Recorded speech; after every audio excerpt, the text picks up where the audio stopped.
Thomas Wingfield, described in 1680 as of York River, Virginia, was apparently born here in London on the north bank of the River Thames. That's the far side in this picture. We believe he was born 250 yards right of St. Paul's Cathedral, the larger building on the skyline, 400 yards back from the river, at the Wingfield's house on the southeast junction of Watling Street and Bow Lane.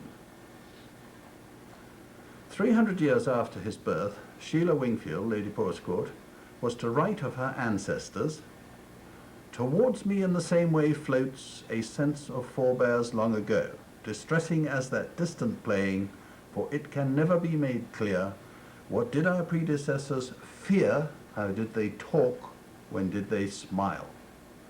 The Wingfields were a family apparently of Saxon origin, who had been seated at Wingfield in Suffolk, England, prior to 1087.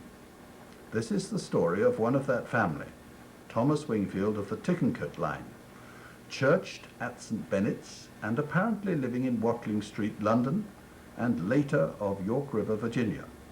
What he feared, how he talked, and when he smiled will be difficult, no, nigh impossible to say. But we can show or describe what he and his immediate family, especially his 4 older brothers and his father, saw and heard and did. A church has stood here where Thomas was christened since 1111 AD in Norman times. This is the new 1683-84 Church of St. Benedict's, alias St. Benet's, Paul's Wharf, London, not far from London Bridge. Here at the old St. Benet's, which stands just back from the river, Lady Jane Grey was proclaimed Queen in 1553, and 2 years later it became the College of Arms Church. The pre-1666 Fire of London Church contained a great monument to Inigo Jones, the famous architect. Today, St. Benet's, still the College of Arms Church, looks like this. On this site, in the old church, not far from the Inigo Jones monument, 3 centuries ago, our Thomas Wingfield, later to be described as of York River, Virginia, was christened. He was 27, not 21 in 1691. 21 was a misprint in Lord Porscourt's muniments of 1894. St. Benet's was then well known for its 3 melodious bells, described in Shakespeare's Twelfth Night, Act 1, Scene 1, as pealing a good tripping measure. In the year that the First Dutch War of 3 broke out, 1664, the births register at St. Benet's records the christening on March the 29th of Thomas, son of Mary and John Wingfield, Herald. He was actually portcullis pursuivant at the College of Arms, and John was also collector of customs for Milford Haven in Wales. We don't know for certain where Mary and John lived, but it was clearly quite close to the College of Arms, which lies opposite St. Benet's. There is evidence that they might have lived 6 blocks away, northeast of St. Benet's, on the southeast junction of Watling Street and Bow Lane. Thomas, bottom right, had 4 surviving older brothers marked with blue circles here: Charles, George, John, and Owen, all then under 6 years old, and 2 surviving sisters, Elizabeth and Rebecca II. We think Owen was born in 1663 rather than 1673. Thomas and his 4 older brothers are starred here. 6 other brothers, Barrel, B-A-R-Y-L, the 4th birth brother, was perhaps named for the Barrel, B-A-R-E-L, family of Stowmarket near Crowfield in Suffolk. Edward Maria IV, our numbering, he was buried here just 3 days before Christmas in the previous year at St. Benet's. William, James, Francis, and Rice. And 3 sisters, Rebecca I, Frances, and Mary, all died as infants. Barrel must have died in 1661 or 62. Of the 16 children, some were surely twins. Thomas's father, John, had been deputy to his rich uncle, Sir Edward Maria Wingfield II, named for his cousin who founded Jamestown, Virginia in 1607. In the affidavit office, or notary's office, part of the Chancery Office. So John Wingfield was probably an attorney or legal clerk. But although John named one son after his uncle, disappointingly, his uncle made clear in his will, the year before Thomas was born, that John should not, quote, be any longer my deputy or have anything to do with the same office, unquote. Powerful stuff. In 1988, and again in 1995, the Wingfield Family Society have celebrated the life of Thomas Wingfield and his father here at St. Benet's, where, on the second occasion, they presented a banner in memory of Thomas's father, John Wingfield, York Herald, a banner which remains here. A generation after Thomas Wingfield was to emigrate from England, St. Benet's was to become a precursor of George Wingfield's Reno, Nevada, a place for quick marriages. Indeed, some 13,400 were conducted here between 1708 and 31. Pre-Tudor London looked like this. By Tudor times, there was a great Wingfield house in Old Fish Street, marked with a star on the left. Watling Street runs between the two blue circles. This architecturally detailed, remarkable picture is one of many Tudor and Stuart London, drawn by H.W. Brewer in the 1870s to 90s. He based them on contemporary engravings of Hollar and Vingarder, Vischer and others. This is Old St. Paul's Cathedral, with the parish of Thomas Wingfield lower left. In 1541, the year after this picture was painted, the spire of St. Paul's was destroyed by lightning, and by the time that Thomas was born, it had still not been replaced. And in the Civil War in the 1640s, Cromwell's army had vandalized this awe-inspiring cathedral, one of the world's greatest ever, and had even used it as a cavalry barracks. Next to the old Norman St. Paul's lay the parish where Thomas was christened, St. Benet's Parish, on the north bank of the Thames, opposite the Globe Theatre and Bear Garden in Southwark, then pronounced Southwark, which is what I'll use for the rest of this. The Globe had been closed down by the Puritans a generation earlier in 1642, but it has just been rebuilt, incidentally. This shows the old Steelyard, formerly the Hanseatic League headquarters. By the 1660s, it was still an area lived in by German merchants and also naval stores. It lay just 4 cross streets away from the Wingfields north-south street of Bow Lane, halfway to London Bridge. And this is London Bridge, with its houses jutting precariously out over the water, just as baby Thomas would have seen it. It was very narrow, very often literally jammed with carts and shouting carters. And this is the view from Southwark, on the south bank, looking north towards St. Benet's. The river was a filthy brown and gave off a putrid stench.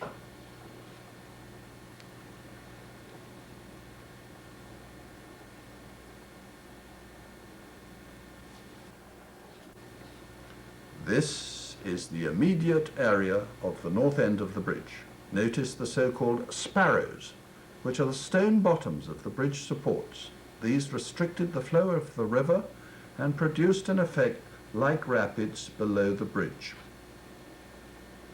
as seen here left, so that the waters there rose to an intimidating height. Bridge shooters, that is the watermen who shoot the bridge rapids, lost their lives at a rate of 50 a year. About once a decade, when there was a hard winter, the bridge sparrows also caused the scummy brown tidal water to ice up, sometimes for as long as a month. The immediate stretch upstream of this one and only bridge, including in front of St. Benet's. Then shops literally moved onto the ice, and frost fairs were the latest fad. Here is a bird's eye view of London, with the North Bank to the right, with the Tower of London in the middle foreground, and Westminster, home of the court, top left. Southwark is on the left or south bank, and St Benet's Parish is top right. St Benet's Parish is shown here on the north bank, mid-left. On the left bank is Southwark, and the Tower of London is on the right.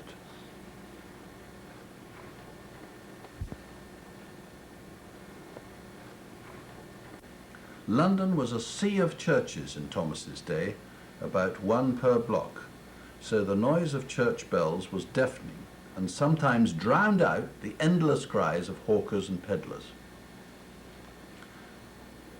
Thomas's family lived 4 streets away from St Benet's, the church of the College of Arms, and so because Thomas Wingfield's father, John Wingfield the herald, worked at the college, John must have had the right to church his children there. It would not have been practical for a herald to live far from the college, off to the right of this picture, and its own church of St Benet's Paul's Wharf, which church lies in the middle of this picture, within a stone's throw or 3 of St Paul's. St Benet's is marked here with an arrow.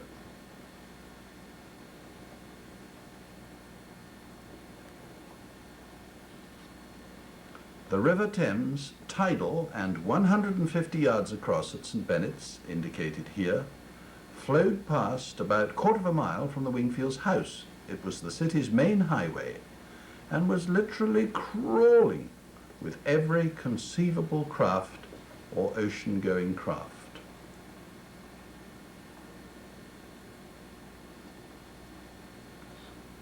St Benet's was right next to and just east of the great Norman castle, Castle Baynard, ringed here. So Thomas's elder siblings would have played around this area, an area steeped in history. In this castle, Edward IV was crowned, and 2 of his queen's sisters married Wingfields, incidentally. Henry VIII lived here. Queen Elizabeth and Charles II were entertained here. Here we see old St Paul's Cathedral with London Bridge top centre and the Thames flowing right to left. Thomas was born with a rich family heritage. His family was traceable back to 1087 in Wingfield, Suffolk, marked on the east coast to the right, 80 miles north of London.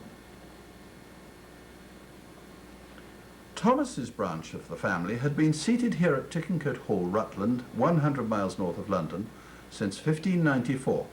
His first cousin, Sir John Wingfield III, had just inherited the year before Thomas was born. This is how Tickencote Hall, rebuilt in 1701, looked in 1930. It was demolished in 1948-50.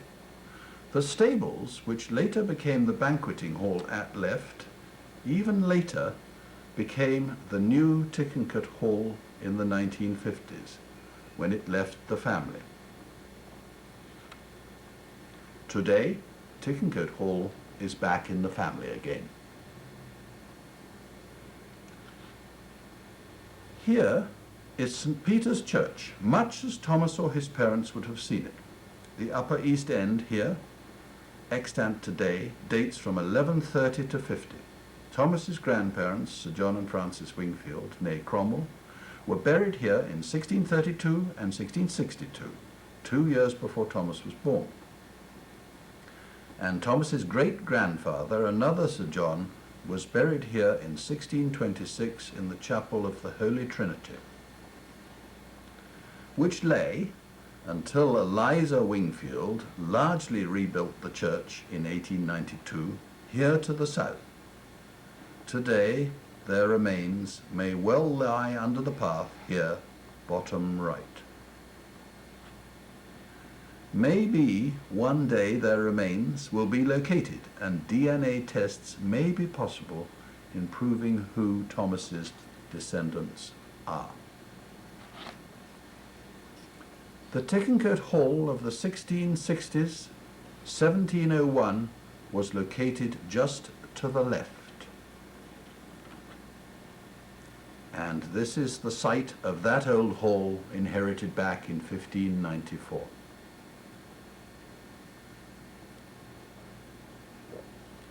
In this beautiful church of St. Martin's, Stamford, is the effigy of Thomas's great-great-grandmother, Elizabeth Cecil, who married Sir Robert Wingfield II of Upton. Above her, kneel on their tomb Thomas's great-great-great-grandparents, who were also the parents of the great Lord Burghley. Elizabeth Wingfield is the lower centre-left figure. In a line southeast from Tickencote lie Upton 8 miles, Burghley House 4 miles shown here, and Stamford 3 miles. Burghley was built by Queen Elizabeth's Chief Secretary, William Cecil Lord Burghley. This is the Tickencote Knights picture of the 1520s. Thomas's 6th great-grandfather is shown centre row, left-hand figure. And the centre row right-hand figure is Thomas's 5 great-grandfather. We shall be discussing other branches descended from knights in the bottom line of the group picture. 3rd row, 4th from left, is Lewis Wingfield, progenitor of the Portscourt line. 3rd row, 5th from left, Sir Richard Wingfield, progenitor of the Kimbolton line and grandfather of Edward Maria Wingfield. And the bottom right figure, Sir Humphrey Wingfield, is the progenitor of the Brantham and Yorkshire line. Now in detail, this is Sir Robert Wingfield of Letheringham, Thomas Wingfield's 5 great-grandfather, who died in 1431. He married Elizabeth Gowsall, he was chief steward for the Duke of Norfolk, and was put in the Tower for 9.5 months from September the 3rd, 1440, to June the 18th, 1441, for his part in the Duke's quarrel with a John Hayden, before working for 3 to 4 years for Queen Margaret of Anjou, the Lancastrian Queen of Henry VI. He died in 1454, not 1431, as in muniments. Sir Henry Wingfield, Knight of Rhodes, Governor of Orford Castle, Suffolk, was Thomas's 5 great-grandfather. From 1487 he was responsible with others for overseeing the protection of the coasts of Norfolk and of the ships fishing there, and this was extended in 1491 to include Suffolk. He died in 1494. Most of Thomas's family came originally from Suffolk, his branch from Orford, which is shown here lower right on the coast. All places underlined belong to Thomas's family from the Middle Ages to Thomas's day. It was in the 1470s that Thomas's 5 great-grandfather was governor of Orford Castle, which looked like this to Thomas's parents, i.e. in the 1640s to 1660s.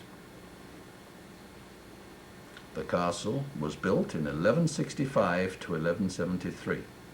This was the main entrance with its beautiful Norman arch to the main tower, where Governor Sir Henry Wingfield would have entered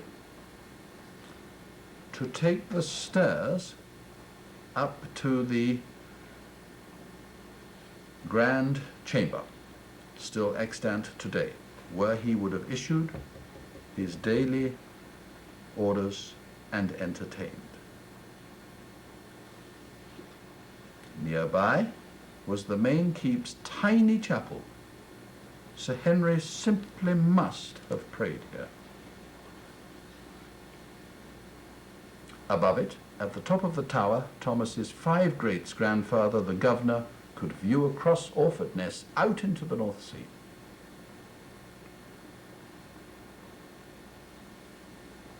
The great fortress originally covered a huge area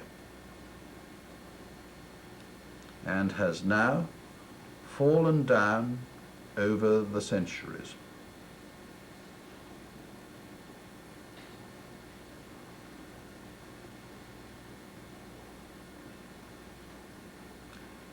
Until today, it looks like this.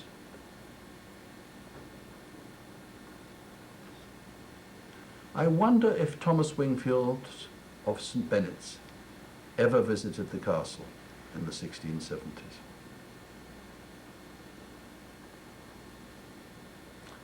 Sir Henry Wingfield's eldest son, Thomas, was Henry VIII's officer in charge of constructing and improving the defences of Dover Castle in Kent.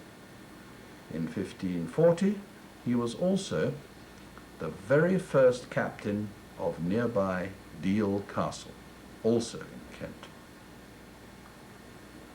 Our Thomas Wingfield was descended from this captain, Thomas Wingfield's brother, Sir Robert.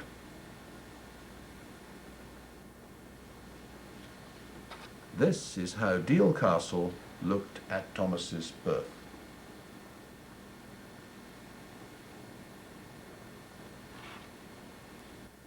Sir Robert Wingfield I, progenitor of the Upton line, whence the Tickencote line sprang, lived here at Upton Hall, which has been rebuilt since his day as Upton Manor. The Upton treasure of the Civil War in the 1640s was, reportedly, stored in this manor's secret underground passage, 100 yards long, leading to the church. This is an artist's impression of the passage. This story was also the origin of Spy Chief William Le Queux's 1913 novel, The Tickencote Treasure. Henry was the sixth son of Sir John Wingfield of Letheringham, where at St. Mary's Church until the 1780s existed myriad wonderful Wingfield tombs and memorials.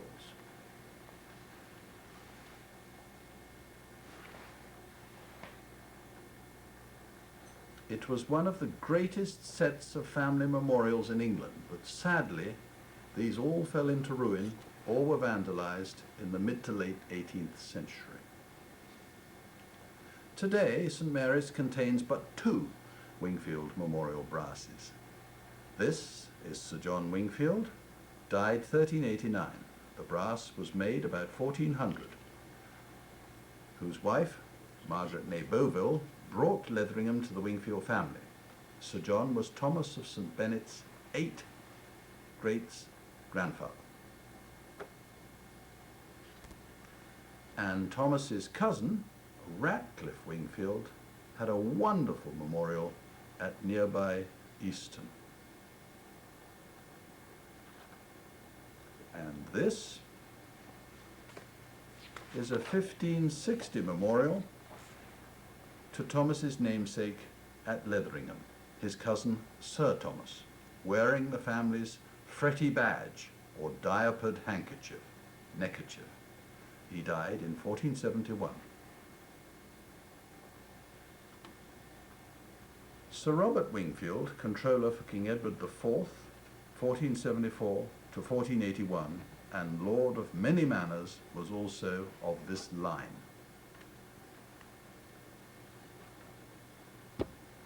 In 1509, another Sir Robert Wingfield, cousin of Thomas's, had been governor of Eye Castle in Suffolk, which by this century looked like this. That's it, back left, peeping over the top.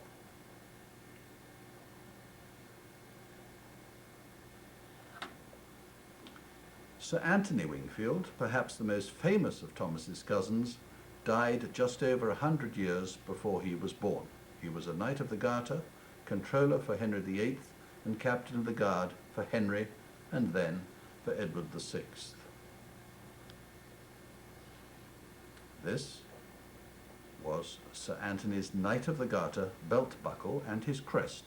6 lines of Thomas's family were then traceable from Letheringham, In order of precedence, they were Crowfield, Great Dunham, Porsecourt, Kimbolton, Brantham, and Tickencote. We shall deal with Crowfield later, and with Porsecourt, Kimbolton, and Brantham here.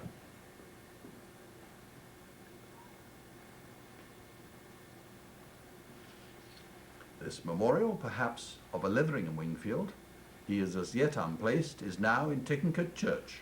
At Flodden Field did bravely fight and die, of Wingfield's sons the brave Sir Anter nigh. The battle was in 1513. But now to the three traceable lines of Thomas's family. First, the Porsecourt line. Thomas Wingfield's sixth cousin, Sir Richard Wingfield, who died 10 years before Thomas was born, was Marshal of the Army in Ireland and Viscount Porsecourt of Porsecourt Castle. To show the importance of this line, we must just put in a few post-Thomas pictures here. The 18th century Porsecourt House near Dublin in Ireland was built round the original Porsecourt walls. It was gutted by fire in 1976 and now belongs to the youngest Mervyn Wingfield's mother's family, the Slazenger family. This pepper pot tower at Porsecourt was there in Thomas's time.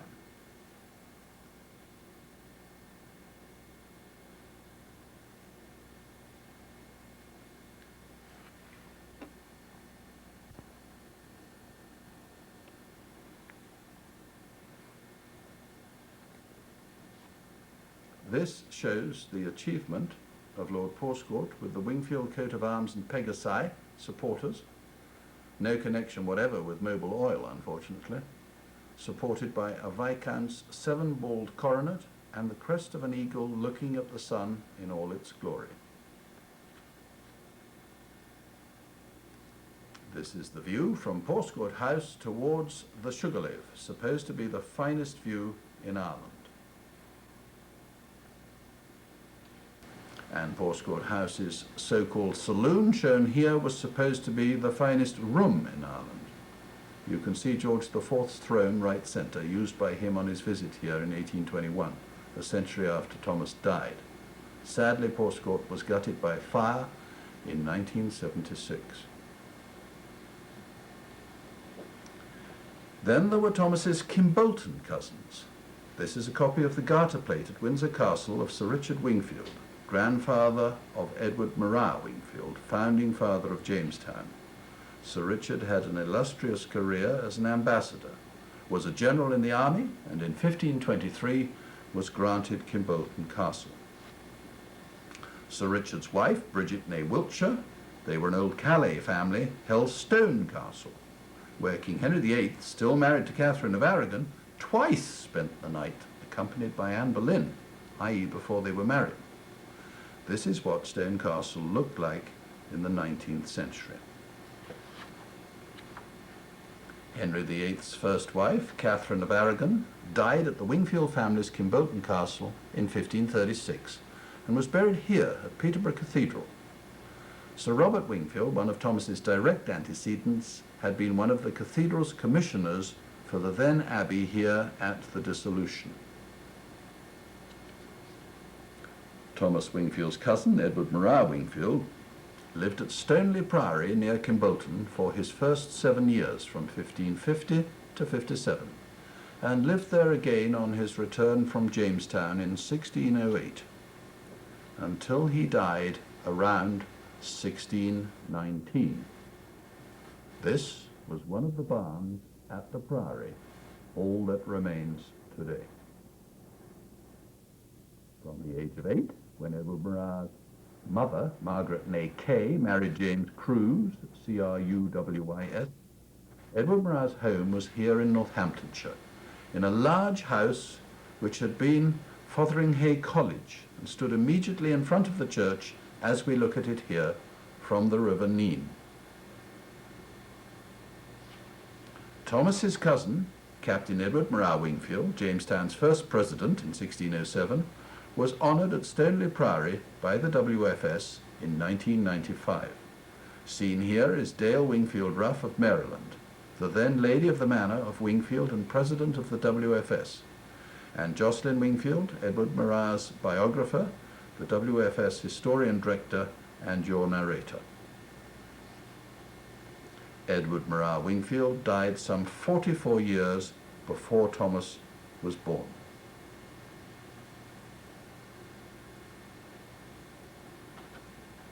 Another branch descended from Leatheringham was the Brantham, Suffolk and Yorkshire branch, whose progenitor was Sir Humphrey Wingfield, Speaker of the House of Commons in the mid-1530s. This is a faded 1948 photograph from an old book of a portrait of him formerly hanging at Tickencote Hall, the Wingfield group of knights you have just seen.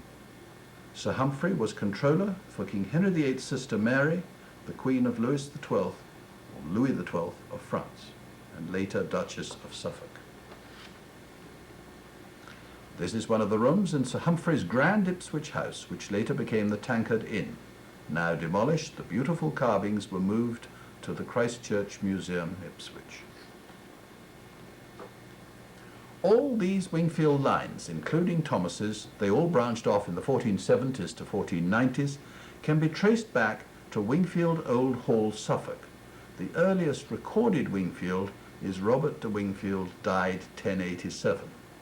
Here we see the original Wingfield Old Hall, dating from the 1290s or about 1300, which has been uncovered at Wingfield College in Suffolk. This shows the central truss in the great hall and the cloister with its beams. But there is no record of Thomas having visited here, or having walked along this upstairs passage.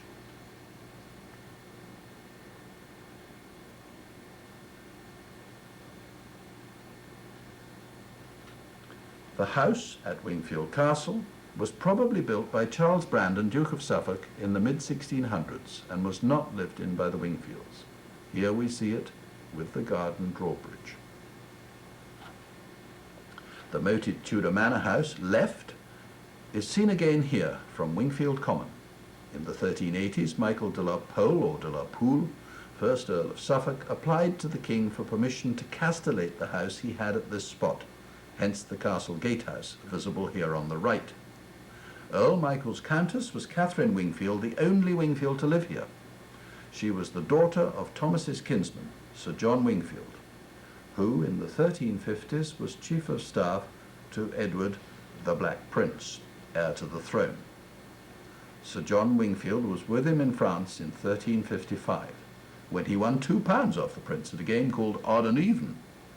And Sir John was with him when the prince won his famous victory over the French at the Battle of Poitiers in 1356. This is Prince Edward's effigy at Canterbury Cathedral in Kent. And this is the Black Prince's helmet with his crest on top and his shield, which hangs over his tomb in Canterbury Cathedral.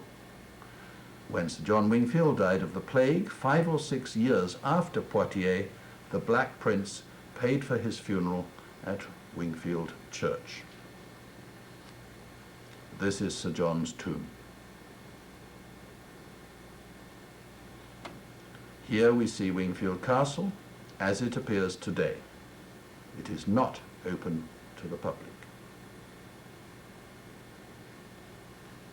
This is Anne Wingfield Bailey of Virginia, visiting the castle a few years ago.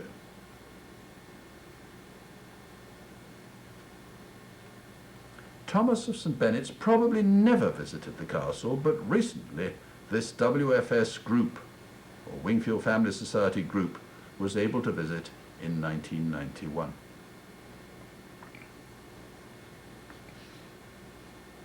In Thomas's day, however, the castle looked more like this.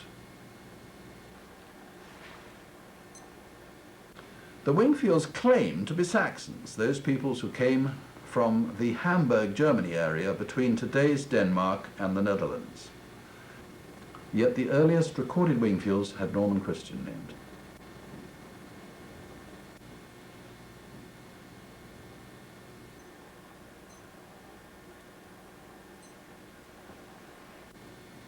So, enough of Thomas Wingfield's heritage.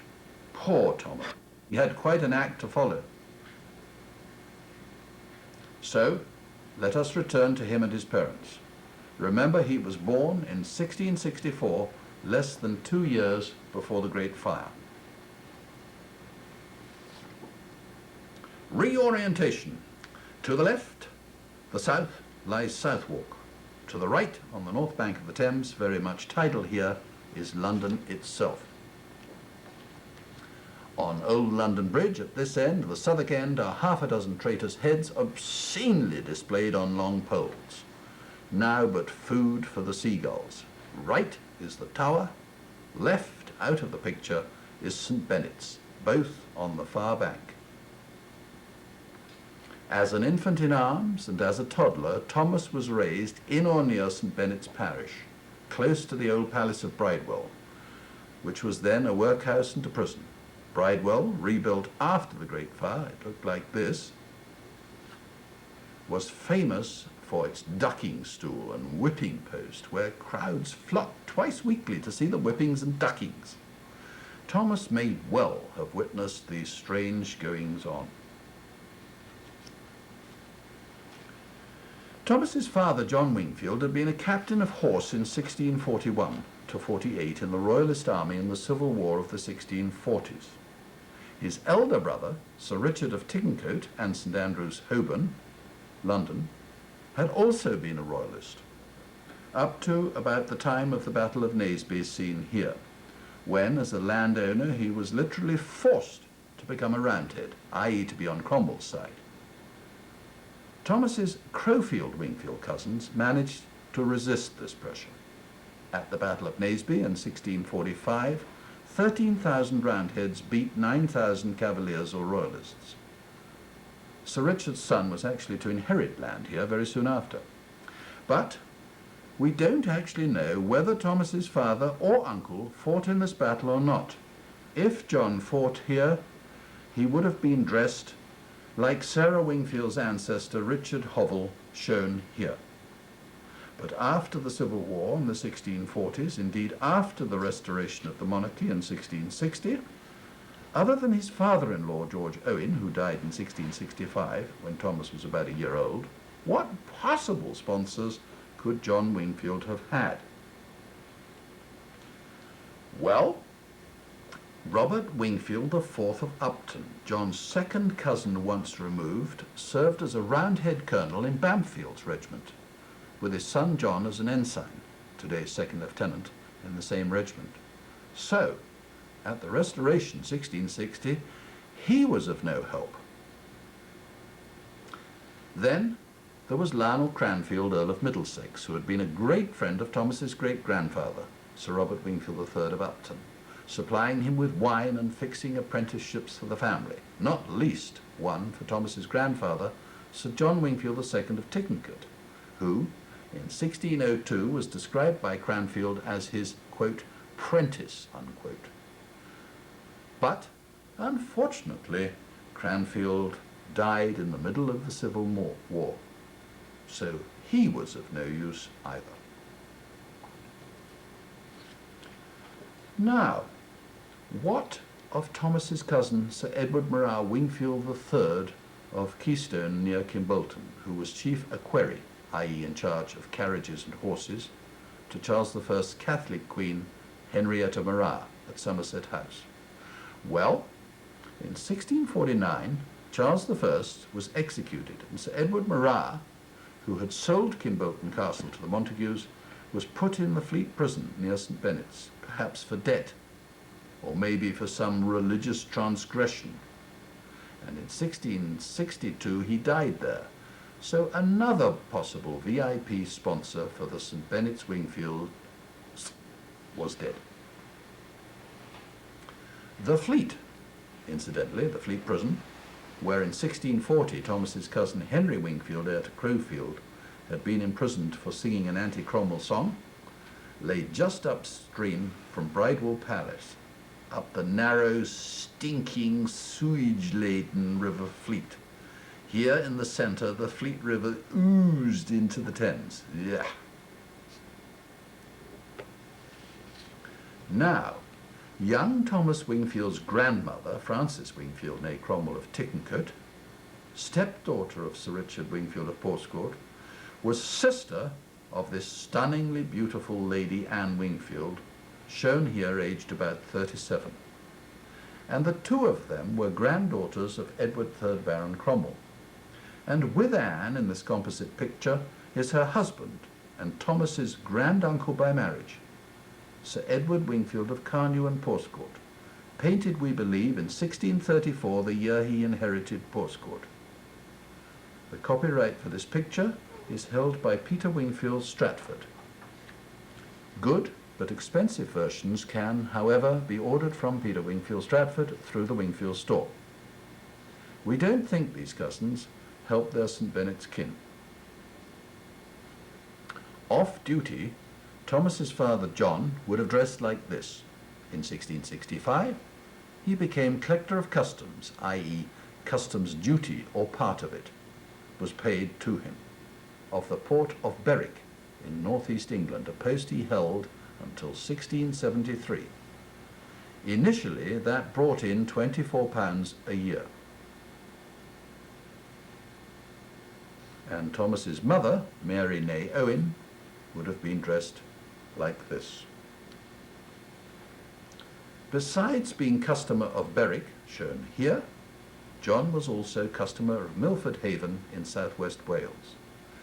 These lucrative sinecures, we think, may have come about through the father of the late Anne Wingfield of Letheringham. He was called John Bird and was customer of London, or through the family of John's wife Mary, the Owens. Since Anne Wingfield died as early as 1626, the Owen explanation is more likely. At the Restoration of 1660, King Charles II had ridden over London Bridge to enter London in triumph. And within 2 years, the King had married the Portuguese Infanta, Princess Catherine of Braganza, who brought as her dowry Bombay, now part of India, and Tangier, now part of Morocco. Tangier was where Thomas's 4 elder brothers and his Crowfield cousin and namesake were to serve in the army. John and Mary Owen Wingfield, the parents of the infant Thomas, would have known well the home of printing from 1500 AD, Fleet Street, which was just a short walk from their home in Watling Street. And also Cheapside, just a few blocks away, London's main market and the main route for processions.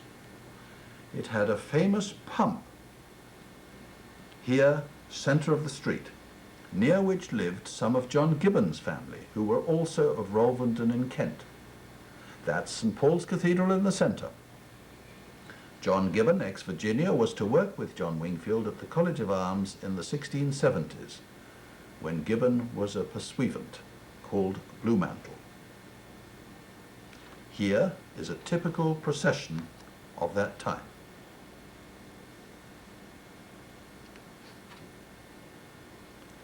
This is H.W. Brewer's interpretation of the scene inside St. Paul's before the Great Fire of 1666. The cathedral lay perhaps 2 or 3 minutes' walk away from the Wingfields' house in Watling Street. St. Paul's was much visited by foreign tourists, as was London Bridge. St. Paul's was also a meeting place, a selling place, a walking place, and a place for sermons of note. Outside, that is, at Paul's Cross, seen here in the centre foreground, looking like a well, where also were various publishers. Located here, since 1554, next to St. Benet's, lay the College of Arms, 2 streets back from the river. In 1660, Thomas Wingfield's father John had been, on July the 27th, appointed, and then on the afternoon of August the 10th actually created or installed here, in this post-fire College of Arms, as portcullis pursuivant at a salary of £20 a year.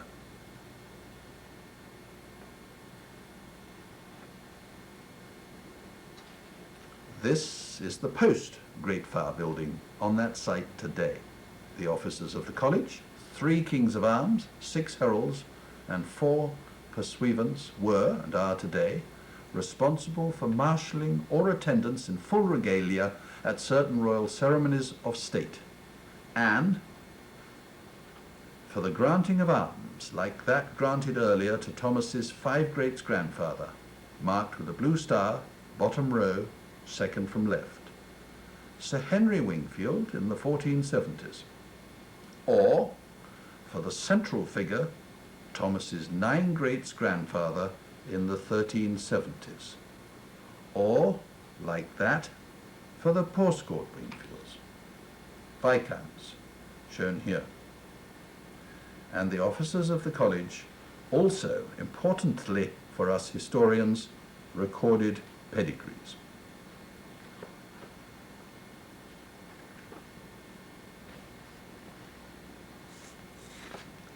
Here, bottom right, is the coat of Fotheringhay College, which college, as a private house, actually became the home of Edward Morrah Wingfield from the age of 8.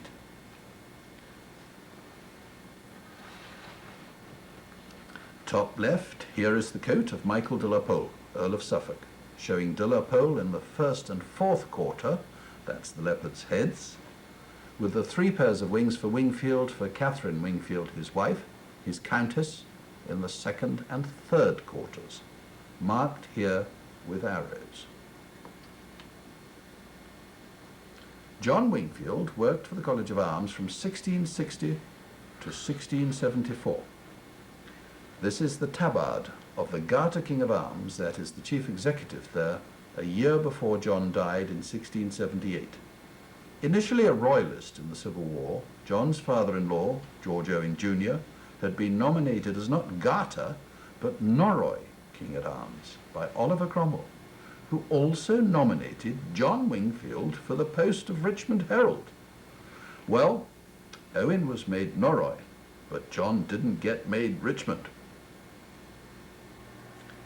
However, in 1663, the year before Thomas Wingfield was born, his father John was appointed York Herald, succeeding Thomas's grandfather and John's father-in-law George Owen.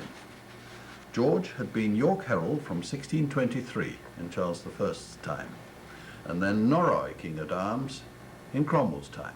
The Wingfields also had a second cousin by marriage in the College of Arms at that time, Sir Henry St. George, who was married to Elizabeth Wingfield of Aldersgate Street. She was of the Upton line. Sir Henry's father, Sir Henry Senior, had been Garter King at Arms from 1643 until he died in 1644, whereas Sir Henry Jr., shown here, also joined the college, like John, in 1660 as Richmond Herald. By 1703, Sir Henry St. George Jr. was himself Garter King of Arms. This is his sceptre and badge. And Sir Henry Jr.'s brother, Sir Thomas St. George, also joined in 1660. He was Somerset Herald, and he too rose to be Garter King of Arms before his brother. In those days, you lived near your work, so John Wingfield's fellow officers were also from St. Benet's or nearby. Some people have wondered whether one of these 2 heralds, or post-restoration, i.e. post-1660, pursuivants, actually is Thomas Wingfield's father, John. But the experts believe the picture dates from John Wingfield's time in office, yes, but that it depicts 2 pursuivants here rather than heralds. since heralds would or should be wearing collars with the distinctive SS motif. They believed that the figure on the left could be Henry Dethick, Rouge Croix, that's a pursuivant, from 1660 to 1677, and who was then Richmond Herald from 1677 to 1707. And they believed that the figure on the right could be Francis Sandford, who was Rouge Dragon, that's also a pursuivant, from 1661 to 1675, before becoming Lancaster Herald from 1675 to 89. If they are Dethick and Sandford as pursuivants, they would have walked in procession together as shown here, therefore. Therefore in 1677, wrong, 1667-75. The other three pursuivants of Charles II's reign were John Wingfield, promoted from Portcullis, pursuivant, to York Herald in 1663, Robert Challoner, and Thomas Holford. Challoner and Holford were apparently of distinctive build, quite unlike these two men here. And Thomas Wingfield's father John was, the experts say, quote, though less individual, still unlike, unquote. This picture, a 1936 copy, is for private use only and cannot be copied. Who the original source was stating that John Wingfield was unlike one of these two, we have not determined. Either way, it is just conceivable that one of these actually is Thomas's father. A warrant exists, BM SSP 304, folio 167, wrongly dated 1672 instead of 1678, for a grant to Henry Dethick to have John Wingfield's job void by his death. These are four modern heralds with a post-York herald on the right. And here is a herald in John Wingfield's day. And these two pictures show unidentified heralds in John Wingfield's time. Maybe one of these actually is him. Heralds were paid, or were supposed to be paid, £26, 13 shillings and fourpence a year. On November the 30th, 1666, John Wingfield was paid £26, 13 shillings and fourpence in past payment of the £106, 13 shillings and fourpence, or 4 years' pay, which was then due to him. Luckily, in 1665, John was also customer of Berwick, a port in the northeast, which brought him in £36 over 18 months. Surely John Wingfield, York Herald, sometimes crossed London Bridge from the College of Arms to Southwark, home of the theatre, bear garden and stews, alias brothels. St. Paul's Wharf is ringed.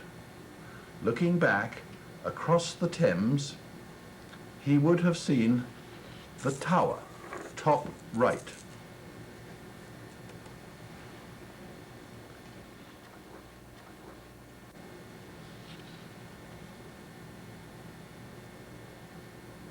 And he would also have seen St. Paul's Cathedral. Here left, a post-fire picture with St. Benet's between the cathedral and the river. Maybe from the site of Shakespeare's Globe Theatre, or rather the one rebuilt after the 1613 fire, which, like all theatres, had been closed down in 1642. Surely John would have looked back from outside Tower Bridge's southern gatehouse with its grisly display of parboiled, tarred heads. Yuck! Did Thomas's parents ever see the then 4.5 centuries old bridge from a boat on the river, perhaps, before the two great disasters struck? They must have done. Well, perhaps in happier days. Notice the tower on the north bank, and on the right, St. Mary's Ovary in Southwark. From November 1664, for 5 months, London lay under a black frost. That November, Thomas Wingfield was but 7 months old, and that's when the first deaths were reported, on November the 2nd. By June 1665, a very hot month, the Great Plague was widespread. By August, there were so many dead, they had to be buried round the clock. In 1665, the year Thomas's grandfather George Owen died, some 70,000 deaths from the plague were recorded. And by April 1666, about 100,000 are believed to have died from it. The population of England was then about 460,000. Bubonic plague was spread by the fleas on rats. Plague epidemics in the British Isles and the German states was to disappear by the time Thomas died. We know John and Mary Wingfield lost 9 children, 6 boys and 3 girls, but we don't know when 7 of them died. Maybe some perished in the plague, but this is not recorded in surviving records. Huge plague pits were dug, and fires were ordered lit in houses and in the streets. Where possible, everyone living in a plague victim's house was locked in with them, with sentries being posted on the door for 40 days. So-called dead carts were driven along the streets, the drivers crying, "Bring out your dead!" The corpses were then ferried to those massive pits, but some streets were stacked with putrefied corpses awaiting collection. Some victims became delirious and ran and jumped live into the pits. Sometimes, instead of using carts, coffins were carried there by fit men with a bell ringing before them. At one point, the grave diggers, mainly drunken, abandoned servants of the rich, were burying 3,000 to 4,000 a week in some of London's 97 parishes. Early on, it was thought pets might carry the plague, so their extermination was ordered.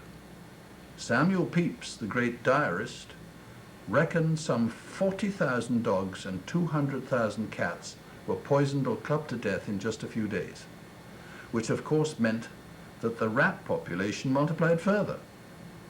Thousands of refugees fled from the capital by land, only to be pelted with manure and stones by non-Londoners. Or they fled by water, and 10,000 took to the Thames, mooring their boats in mid-river. In early July of the following year, Thomas's father dared to attend the second wedding of his father's half-brother and sometime boss, Sir Edward Morrah Wingfield III. And 2 months later came the Great Fire. Just before 2 a.m. on Sunday, September the 2nd, 1666, Thomas Wingfield was not yet 2, the Great Fire of London broke out in a bakery some 150 yards northeast of the London end of London Bridge, not far from the house of Samuel Pepys, the great diarist and Secretary for the Navy, and half a mile east of St. Benet's. During the night, it burned down some 300 of London's tightly packed, thatched, timber-framed houses in and near Fish Street. By 7 a.m., the houses on the northeast end of the bridge were aflame, and blown by a strong wind, the fire began to rage every way. Samuel Pepys took a boat upstream under the burning London Bridge, right centre, to Whitehall, left far bank, to inform King Charles II and his brother, James the Duke of York, about it. Then Pepys returned by coach to St. Paul's, and there walked along Watling Street, as well I could, every creature coming away, loaden with goods to save, and here and there sick people were carried in beds, he wrote.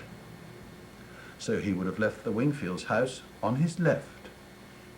Here, St. Paul's is central, with St. Benet's just left of it nearer the Thames. Pepys wrote, "People and pigeons are loath to leave, some pigeons falling burnt from the sky." Then slowly the fire advanced westwards towards St. Benet's, reaching the Steel Yard, or Naval Stores, in Upper Thames Street by breakfast time, some 500 to 600 yards east of St. Paul's Cathedral and St. Benet's Paul's Wharf, and but 400 yards from Thomas's home.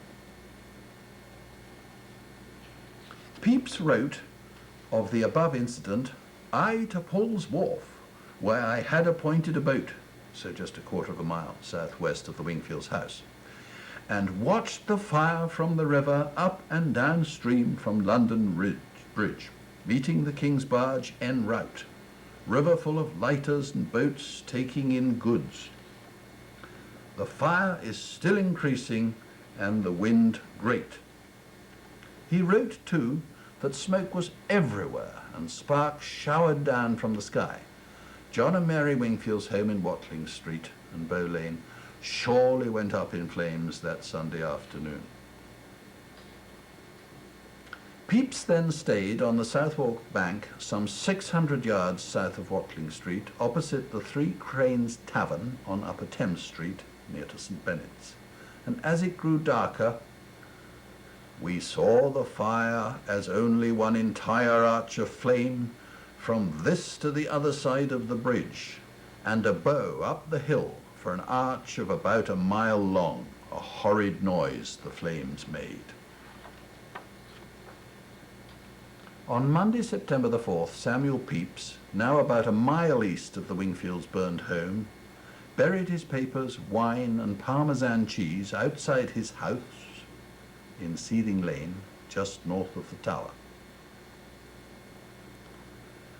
This picture by Wyke, or Vic, shows 1,300 yards away, extreme left is St. Paul's, Lesset steeple, the state of the fire on Sunday evening.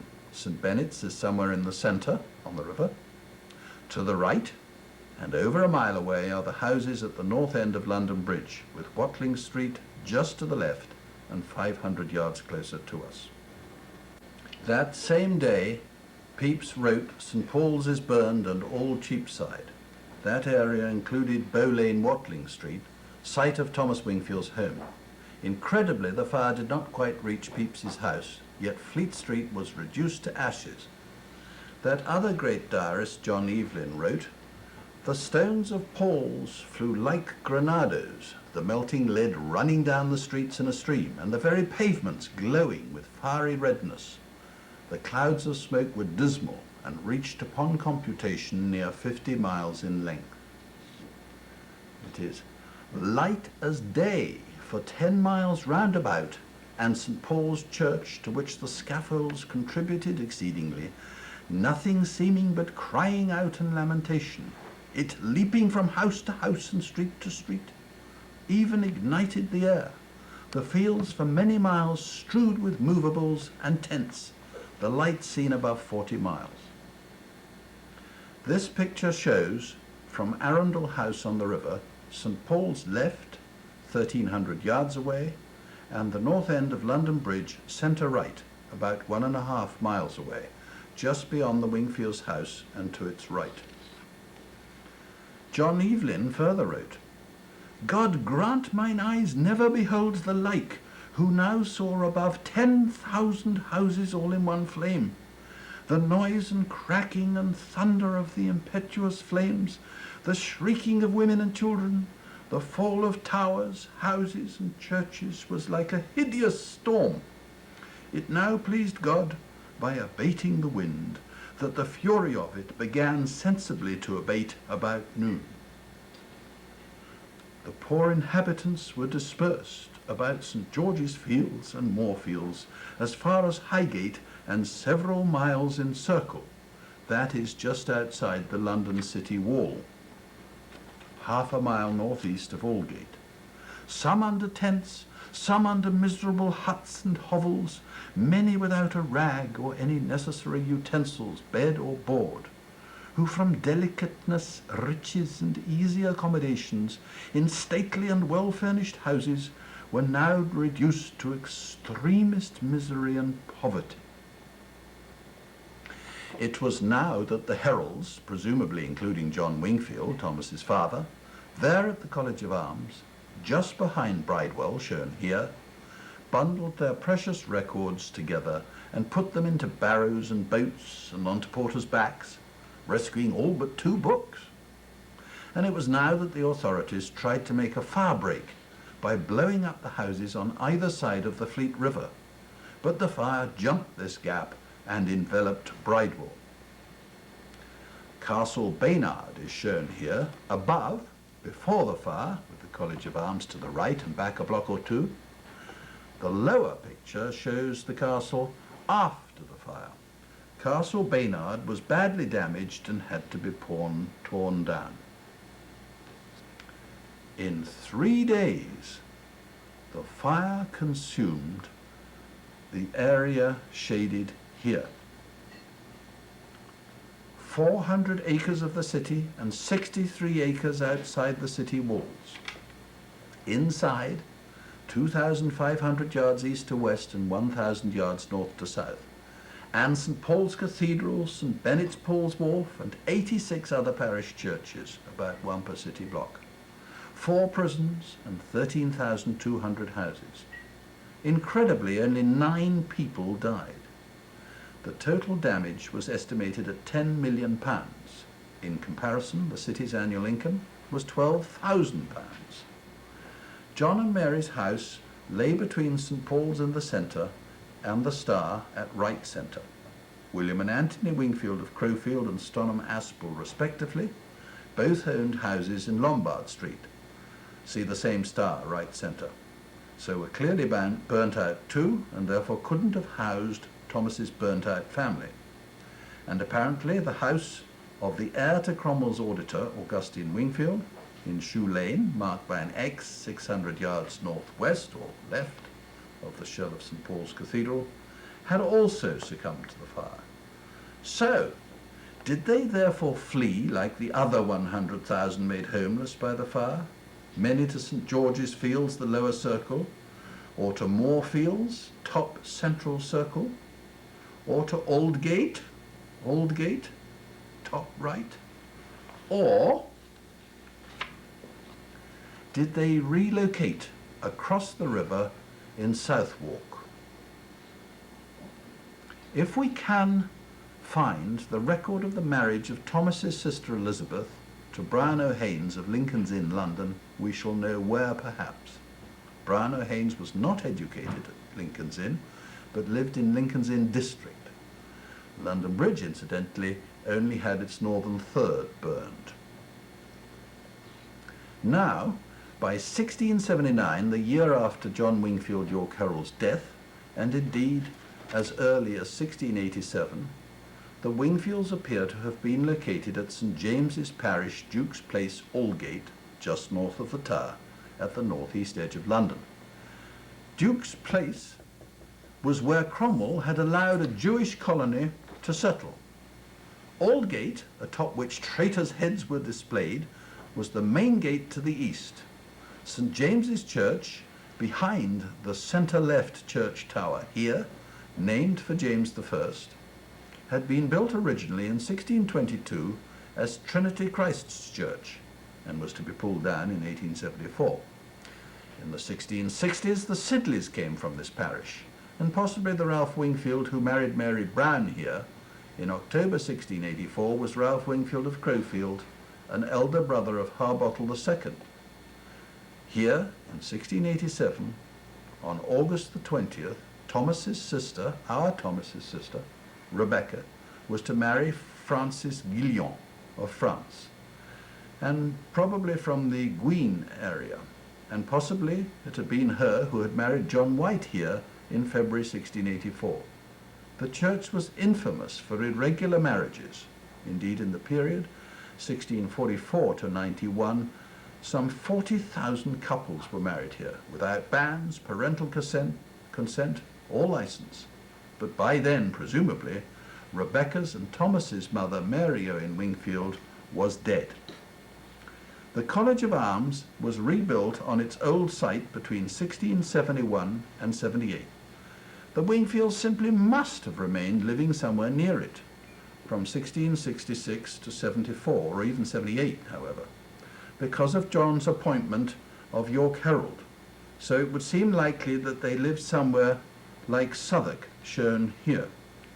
In December 1671, Charles II appointed Sir Edward Walker as Garter King of Arms, Henry St. George as Richmond Herald, Thomas Lee as Chester Herald, and John Wingfield as York Herald, still apparently owed 3 years' back salary, £80, a lot of money. John Gibbons as Blue Mantle, ex-Virginia from Richard Lee's estate. And the other heralds were to take and receive the subscriptions of our said nobility and gentry, which they shall voluntarily make, towards the £5,000 to rebuild the college, their commission being effective for 6 years until 1677. Here we see King Charles II entering Whitehall. The king was now to grant, or now to order, the great Surveyor General and architect, Christopher Wren, to advise on rebuilding the burned square mile of the city and 52 churches, rather than the original number of 88, including St. Paul's and St. Benet's. Sir Christopher, as he soon became, initially used the site of the burned out St. Benet's as his headquarters on the ground for the rebuilding of St. Paul's. Having demolished the shell of the old cathedral so as to start again from scratch, he decided one day to mark the centre point for the dome. Amazingly, when he called for a piece of rubble to do just this, he was casually passed the first piece of gravestone, and on it was inscribed in Latin, "I shall rise again, resurgam." In 1677, Wren not only married the Upton Wingfield's neighbour Jane, daughter of Earl Fitzwilliam, but also started rebuilding on a slope his new beautiful St. Benet's, with assistance from city surveyor Robert Hooke. This took 6 years, and by 1697 the choir of St. Paul's was ready for divine service again. The magnificent cupola of St. Paul's took just over a dozen more years to complete. This new Dutch-style St. Benet's is marked with an arrow next to New St. Paul's. Not so far away, the stinking River Fleet was turned into a navigable canal. 3 years after Wren's marriage, in the year when Thomas Wingfield was described as of York River, Virginia, St. Benet's looked like this. So much for the plague and the Great Fire of London and the rebuilding. We wonder whether, in the 1670s, young Thomas was ever taken by John and Mary to Tickencote Hall, the St. Benet's, Watling Street, Wingfield's ancestral home since 1594, where John himself had been raised, or to Stamford, or to Burley. Even to Burley House, where Thomas's great-great-grandmother, Elizabeth Wingfield née Cecil, had lived before her marriage. And did young Thomas ever attend any of his father's official ceremonial occasions?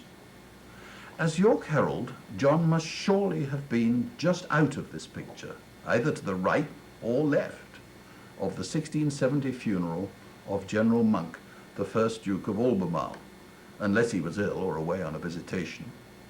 Thomas was then 6. Left to right, this shows Sir Thomas St. George, Somerset Herald. 2nd, Thomas Lee, Chester Herald. 3rd, John's cousin, Henry St. George, Richmond Herald. 4th, Elias Ashmole, Windsor Herald. 5th, William Dugdale, Norrow King of Arms. And 6th, Sir Edward Bish, Clarencieux, King of Arms. And 7th, the gentleman usher. If at Monk's funeral, John would have looked something like Elias Ashmole, the Windsor Herald, here left, who had been married at St. Benet's in 1638. In 1671, John Gibbon of St. Catherine's Cloister near the Tower became Blue Mantle, one of 3 pursuivants at the college. John Gibbon had been on Sir Richard Lee Sr.'s Virginia plantation throughout 1660, and Sir Richard's son, Richard Lee Jr., transported William Wingfield to Virginia in 1664. More on that later. These are John Wingfield's and John Gibbon's signatures in 1674. They knew each other well then and probably before, as Gibbon apparently knew the Brantham Wingfields. In the 1670s, unless someone like Lord Vaughan funded it, John Wingfield York Herald spent literally a fortune obtaining commissions in the army for Thomas's 4 older brothers. He must have spent £3,000 to £8,000, which would be well over $500,000 in today's money.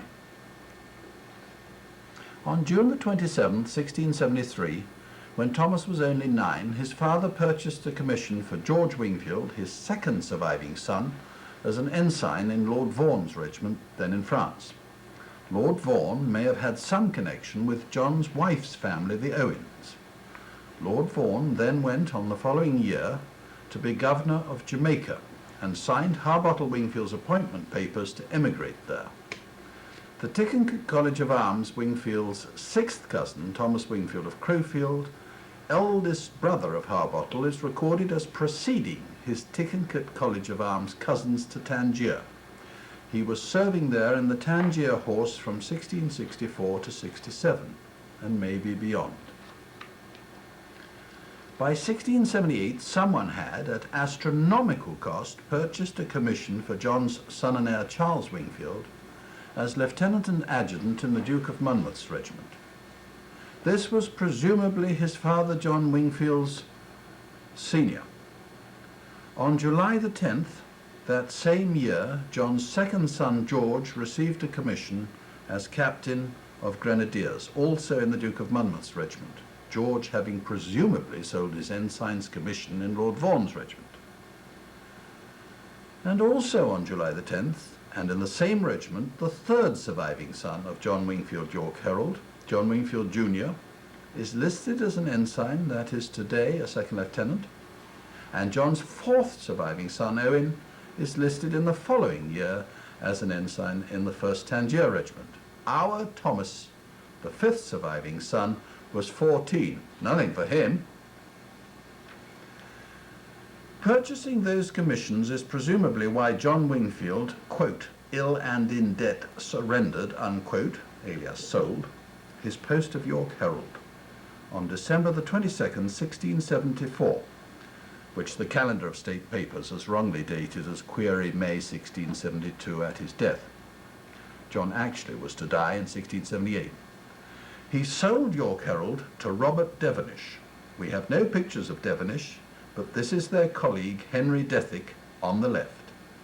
By 1678, John was incarcerated, we presume for debt, in the King's Bench prison in Southwark, 500 yards southwest of where Shakespeare's Globe Theatre had stood, until the Puritans demolished it the year of Thomas's birth. The prison's new governor, the infamous, scandalous, loathsome, cruel and criminal Judge Scroggs, was also Lord Chief Justice, would you believe it? Imprisoned in the King's Bench at the same time as Thomas Wingfield's father John, the ex-York Herald, was Richard Baxter, shown here, and he was inside for paraphrasing the New Testament. 2.5 centuries before them, the future King Henry V had been imprisoned there for striking a judge. A century and a half after John Wingfield was in it, the King's Bench looked like this. Both in 1830 and in John's time, prisoners with money could buy literally anything, including passes. Prisoners were allowed to walk in nearby St. George's Fields, and in one extreme case at about this time, even to pay a visit to the East Indies. But Thomas's poor father was ill and broke. He died on December the 30th, 1678, and was buried the following day in the nearby church of St. George the Martyr, Southwark. We do not know how many of his family were present at his funeral, or indeed whether his wife Mary was even still alive. It would seem likely, however, that the 14-year-old Thomas was there, and Thomas's sister Rebecca. Maybe she was even looking after Thomas at this stage, perhaps in Aldgate, north of the Tower, or in Southwark. He had no expensive army commission or sponsor. The burial entry reads, 31 December 1678, Mr. John Wingfield, prisoner, King's Bench. That was a Saturday. The burial register is kept in the church safe. In those days, the year ended on March the 31st. Thomas's and Rebecca's sister Elizabeth sometime married Brian O'Haines. Maybe they too were at John's funeral. The Law School of Lincoln's Inn has no record of Thomas's brother-in-law, Brian O'Haines. What was young Thomas to do? Should he perhaps go to Tangier or Jamaica, or emigrate to Virginia? There, in 1668, William Wingfield, believed by many to be of the Mary Messer line, had been imported into Charles City County by the son of Richard Lee Sr., seen here, the father, that is. In 1674, 4 years before his father's funeral, Thomas's sixth cousin, Anthony Wingfield of the Letheringham Crowfield branch of the Wingfields, had been appointed Clerk of the Court of Common Pleas in Port Royal, Jamaica, seen here, at the end of the promontory in Kingston Harbour, foreground centre, with the town of Kingston behind. This was followed by Lord Vaughan signing up Anthony's brother Harbottle Wingfield II for the same post. Maybe Anthony had been drowned en route to Jamaica. Harbottle was, in 1677, also to be appointed member of the Assembly for Port Royal, bottom right, and to be awarded a 1,000-acre plantation in St. James's Parish, top left, in the northwest of Jamaica, near today's town of Syne. And then, in 1680, to be a Justice of the Peace and Coroner for Port Royal. He was to die 3 years later. The year after Thomas's father died, 1679, Thomas's second oldest brother, Captain George Wingfield, was married on June the 30th to Martha Sidley at Trinity Christ's Church, later called St. James's Church, Duke's Place, Aldgate, and then, after only a week, was sent by the Duke of Monmouth to the Channel Islands with 100 soldiers and 100 volunteers from the Thames Valley. On his return 3 weeks later, in that same year, George was issued with 200 quilts and covertures and 400 pairs of sheets, and was appointed officer commanding draft for the Duke of Monmouth's regiment, which had been ordered to sail to Tangier.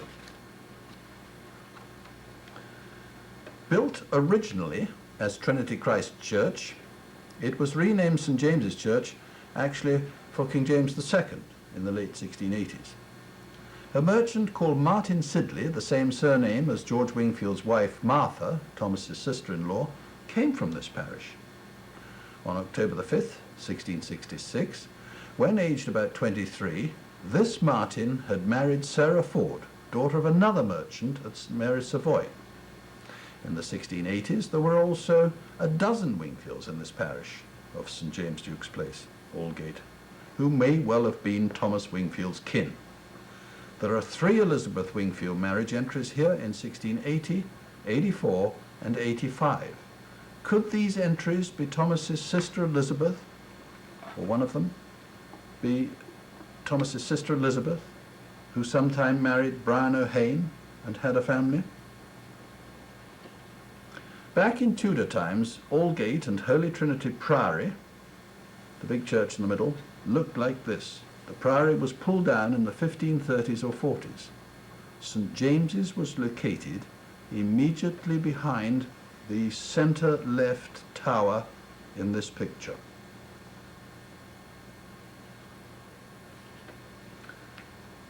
Having probably ruined the honeymoon of George and Martha Wingfield, born Sidley, remember, the Duke of Monmouth then wrote to Thomas's eldest brother Charles, the adjutant of the Duke of Monmouth's regiment, ordering him to get the captains, that is, the company commanders, on arrival in Tangier, to divide the men in his regiment equally by lot into the 1st and 2nd Tangier regiments. About this time, perhaps before sailing away, Adjutant Charles Wingfield and his bride Cecilia née Zouch, or possibly Zouch, of Huntingdonshire, produced their son and heir, Charles Jr. So, in 1679, Thomas's 4 older brothers, resplendent in their scarlet uniforms, sailed off to North Africa to Tangier. Of the 4 of them, only Lieutenant John Wingfield had paid Mr. Gosse, the regimental tailor. The 3 other brothers owed him about £5 7 each.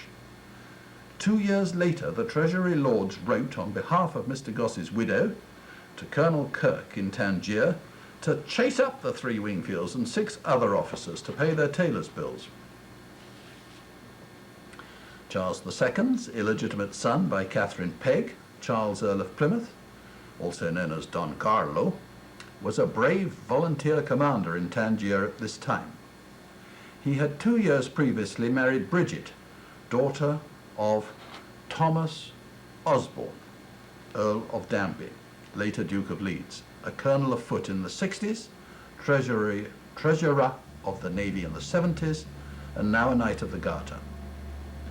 Since Danby had been patron of Thomas's late uncle Francis Wingfield of Stamford near Tickencote, a most successful attorney and sergeant at law at court, Thomas's uncle Francis Wingfield, who died in 1670, may have got Danby to pull some strings for the Wingfields sometime earlier.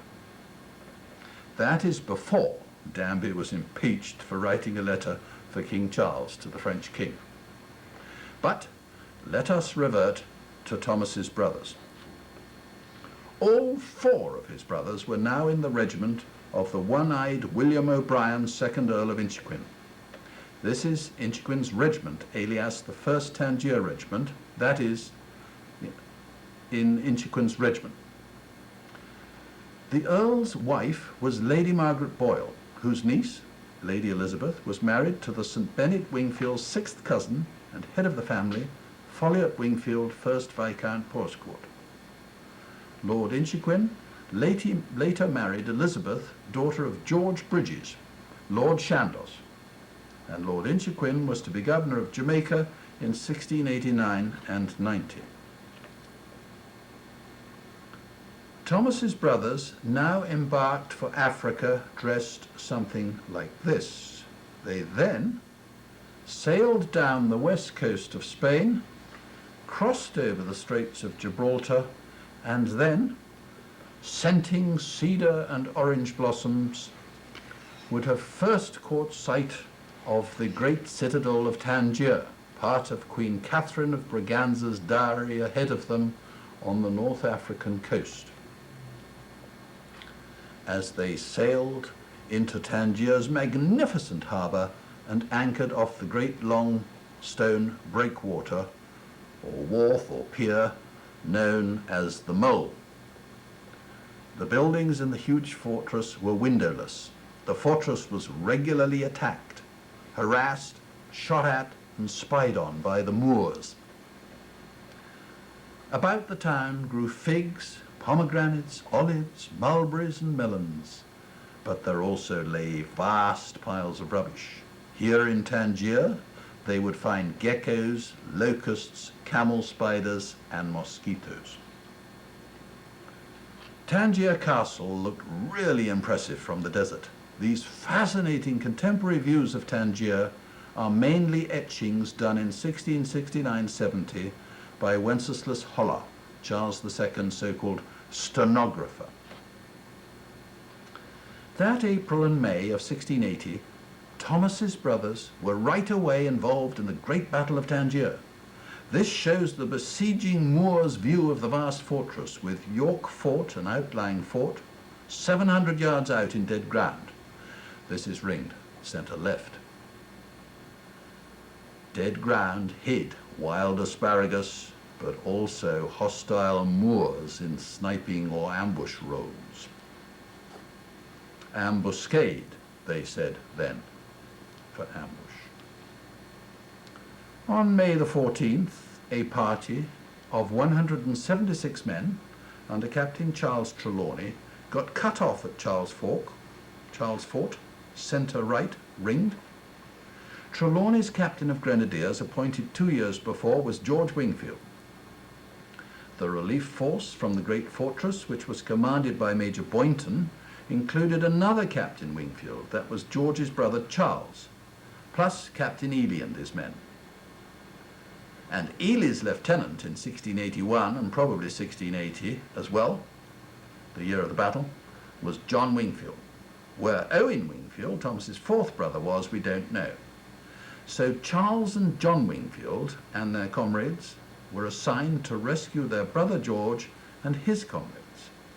And indeed they did succeed in rescuing 45 men, including George Wingfield, but 117 Englishmen were killed and decapitated by the Moors. Here we see a similar action around Charles Fort 4 months later. Usually, captured Europeans were put in Moorish slave galleys for life, a fact no doubt kept quiet from West African slaves in Virginia and elsewhere. But life for Thomas's four brothers wasn't only military action. There were also guard and patrol duties as here. The uniforms, as said, were a wonderful scarlet. There was the game of bowls for officers and senior officers' ladies at the bowling green, at Whitehall they called it, as here, and good wines from Madeira and the Canaries and from France, and turkeys from Virginia, and wild hogs and cows from Spain, and poultry and wild duck and delicious fruits and salads and spices to eat. But this was for officers only, who no doubt paid for it all.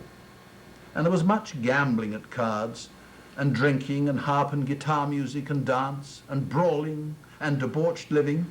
In England, Tangier was cursed for its papists there. In 1681, Colonel Percy Kirk, a real hard man, took over as Commander-in-Chief Tangier. Within the decade, he rose to general, and as such, he is depicted here. There was drill and parades, see centre right, and periodically home leave. Captain George Wingfield, for example, was noted as overstaying his leave in 1682, when he clearly sired his son and heir, Harry.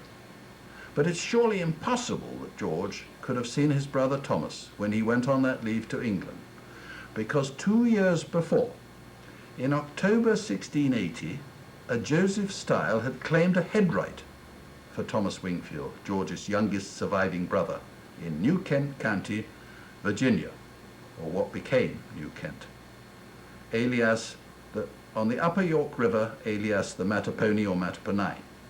A headright was 50 free acres awarded for the importation of an immigrant, or indeed the attempted importation, since the would-be immigrant could die on the voyage out, without the 50 acres being cancelled incidentally. The relevant plantation was very roughly some 20 miles upstream from where the York River divides into the Pamunkey and the Mattapony, in what was then New Kent County, in an area that became King and Queen County in 1691. But where and who was Joseph Style? A Styles alias Style family, who was shortly to intermarry with the Portscourt Wingfields, lived near Beckenham and Bromley in Kent, lower left, ringed. And there were Styleses in Jamaica in the 17th century. But we've not yet discovered a connection with Joseph Style. Sometimes, together with this Joseph Style as his business partner, sometimes without him, over a 35-year period, from 1661 to 96, a certain Joshua Story, who was a captain from about 1696, purchased plantation after plantation, or acreages to plant, along Virginia's river Mattapony or Mattapony. See the line of red circles, mainly on the north bank. Besides importing Thomas Wingfield, Story also imported in 1692 Gilbert Wingfield, a Crowfield branch name, and his family, to Maracosic Creek on the Mattapony, and several Keebles in 1669 and 73, who were perhaps connected with Crowfield, Suffolk. And an Alice Wingfield was listed as a headwright on Samuel Bridgewater's plantation to the southwest on the Pamunkey, blue circle, lower left, and a Captain Edward Bridgewater had 9 years earlier been with Sergeant, a first name, and Maria Wingfield in Nevis in the Caribbean. More on that later. Our Thomas Wingfield may well have landed here at Mantapike, alias Tomacoricond Landing, on the Mattapony. The land here was swampy, tree-covered and hilly, and crawling with black snakes and mosquitoes. Settlers must have been real tough.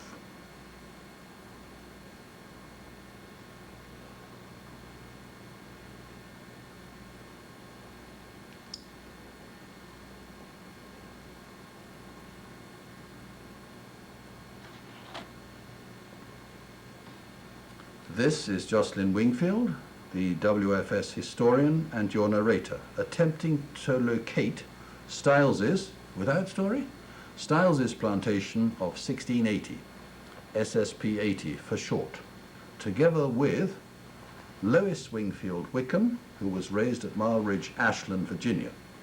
With many other American Wingfields, Lois claims descent from Thomas.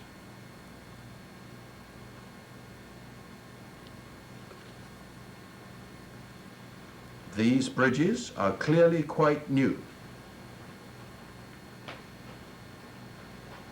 This one crosses the Axel Swamp, but in the 1680s, life must have been real hard in this rugged Mattapony country, which clearly needed draining before sowing.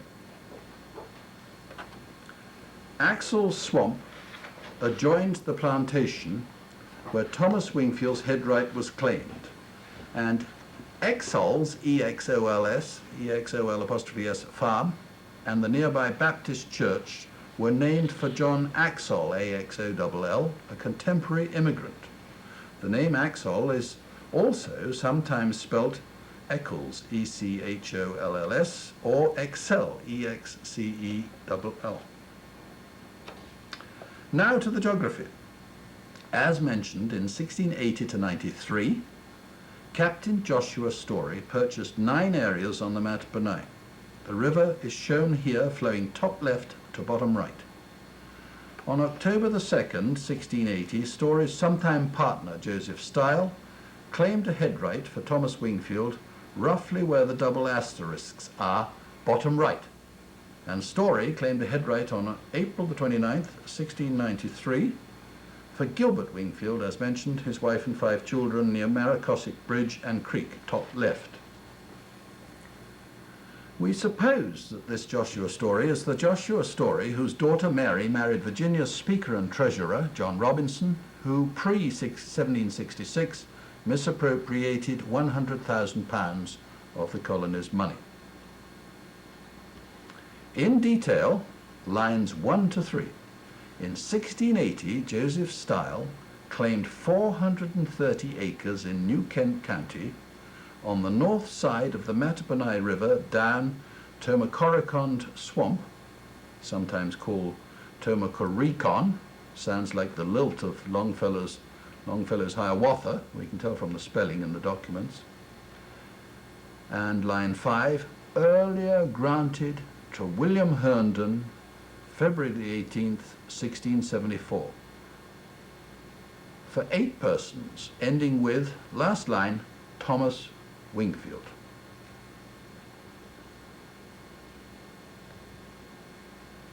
In the 1990s, Jocelyn Wingfield, your narrator, Lois Wingfield Wickham, and James Reuben Wingfield III worked on locating where Thomas Wingfield's plantation, or the plantation he might have worked in, was back in 1680. They studied parish maps, especially of King and Queen County, and decided from several scraps of evidence that SSP 80, their abbreviation for the Style Story Plantation of 1680, must have been up one of the creeks that flowed into the Mattapony from King and Queen County Courthouse, see red spot. From up in the Dragon Swamp.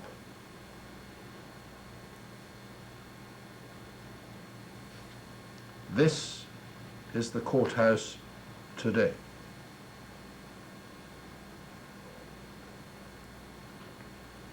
Some of the land today is well cultivated, but in the 1680s it must have been hellish swampy with endless tree roots to be dug out. Slowly the three WFS members bore down on the exact location. They knew the acreage of SSP 80 and of neighbouring plantations, and it had to fit together with these like a jigsaw puzzle. Old theories were discarded,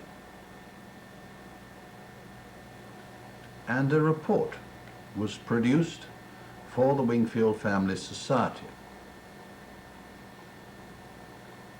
And in it, James Reuben Wingfield III finally proved that the plantation, SSP 80, containing Thomas Wingfield's headright, was at Area 4, shown here.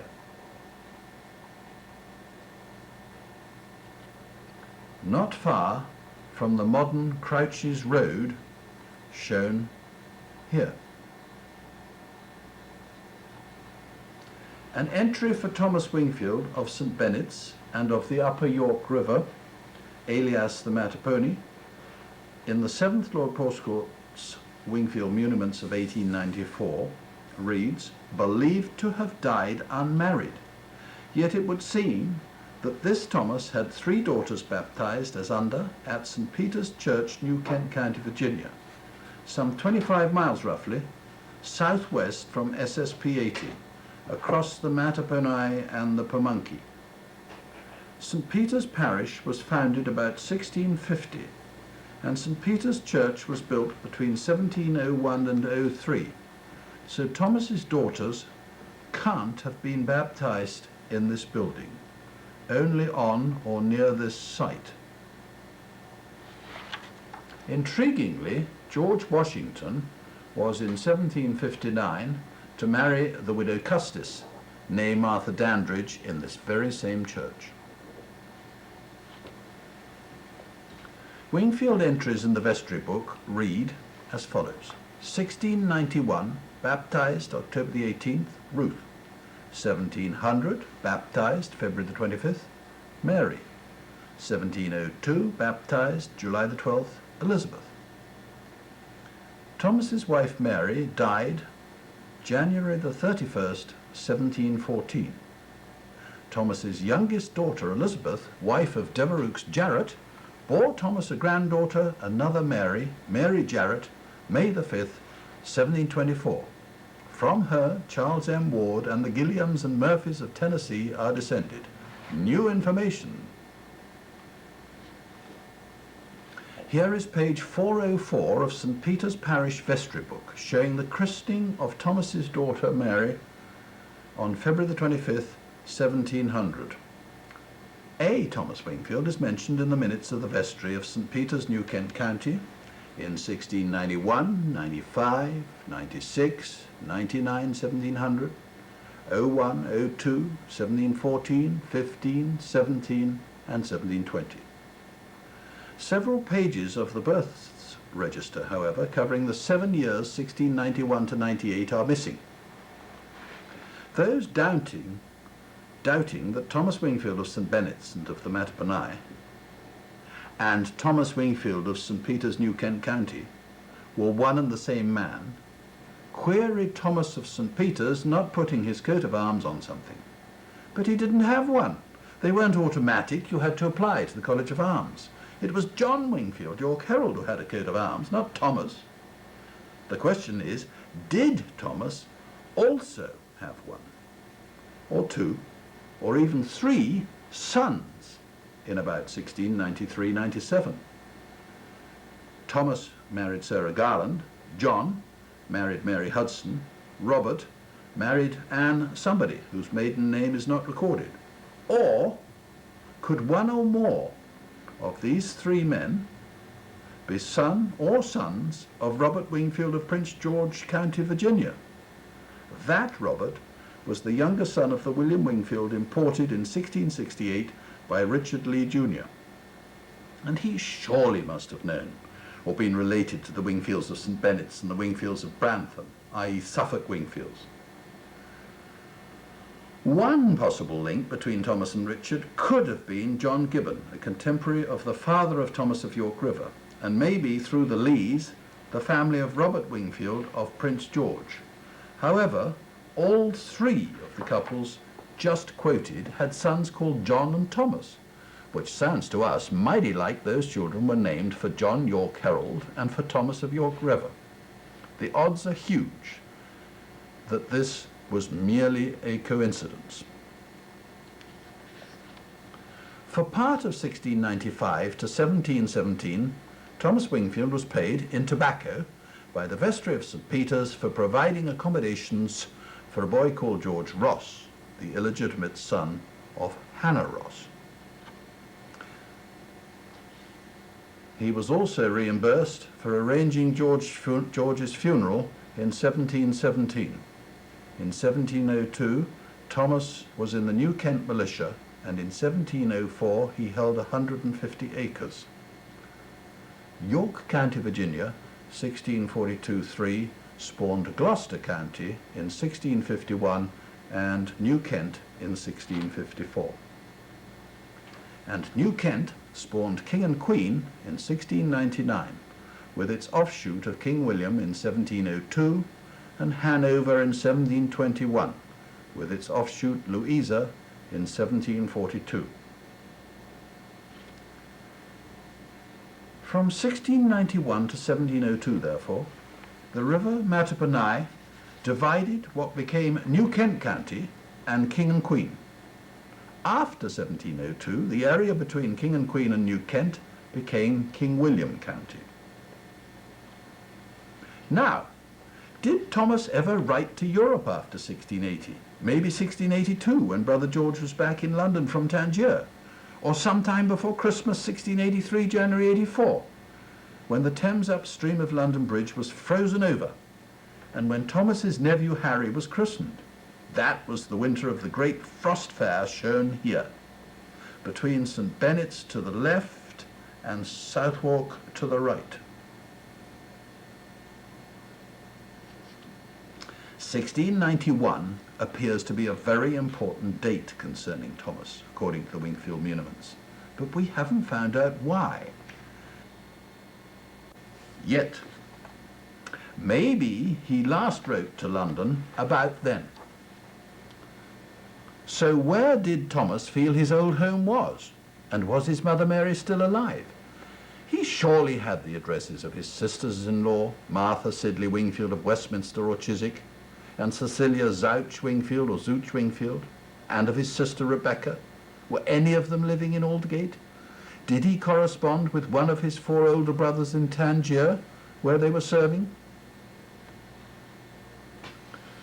Well, by 1683, Thomas's brother, Captain George Wingfield, was officer commanding No. 5 Company of 12 of the 1st Tangier Regiment, nicknamed the Tangerines, and brother, Captain Charles Wingfield, was officer commanding No. 8 Company. Both were serving under the formidable Colonel Percy Kirk. As for John Wingfield, he and Colonel Kirk's son George were both lieutenants in Captain Brent Ely's No. 3 Company of the 1st Tangier Regiment. It was in July 1683 that 35-year-old George Legge, newly ennobled as Baron Dartmouth, was dispatched as admiral of a small fleet from England to Tangier, now in Morocco, on a secret mission. Tangier had become too expensive to keep. He was to blow up the mole, that is the big wharf, and evacuate the garrison. With him sailed the great diarist, Samuel Pepys, Secretary to the Navy. One of Pepys's responsibilities and headaches was and had been control of the victualling of the Tangier garrison. After 25 days at sea, they arrived on September the 14th. There in Tangier, poor Pepys was, he wrote, infinitely bit with the chinchills, i.e. mosquitoes, before he got a mosquito net. Pepys was absolutely appalled at the corruption at Tangier, especially of Colonel Kirk, a very brute having 900 false musters, false entries, in a garrison of 2,700 men, wrote Pepys, i.e. Kirk received the pay for the phantom 900 men. But this had been normal practice for more than a century. Samuel Pepys and Lord Dartmouth, shown here, like Thomas's brothers, ate grapes, pomegranates, Spanish onions, roasted sweetmeats and wild boar, and had wine cooled in saltpetre. Pepys wrote that on October the 22nd, the guard at the Admiral's house were not on guard out in the street as ordered, but indoors drinking with their officer. Lord Dartmouth, quote, gave severe threats to the captain, one Wingfield, I think, wrote Pepys. This officer was one of Thomas's brothers and must have been either George or Charles Wingfield. Pepys would have been dressed like this.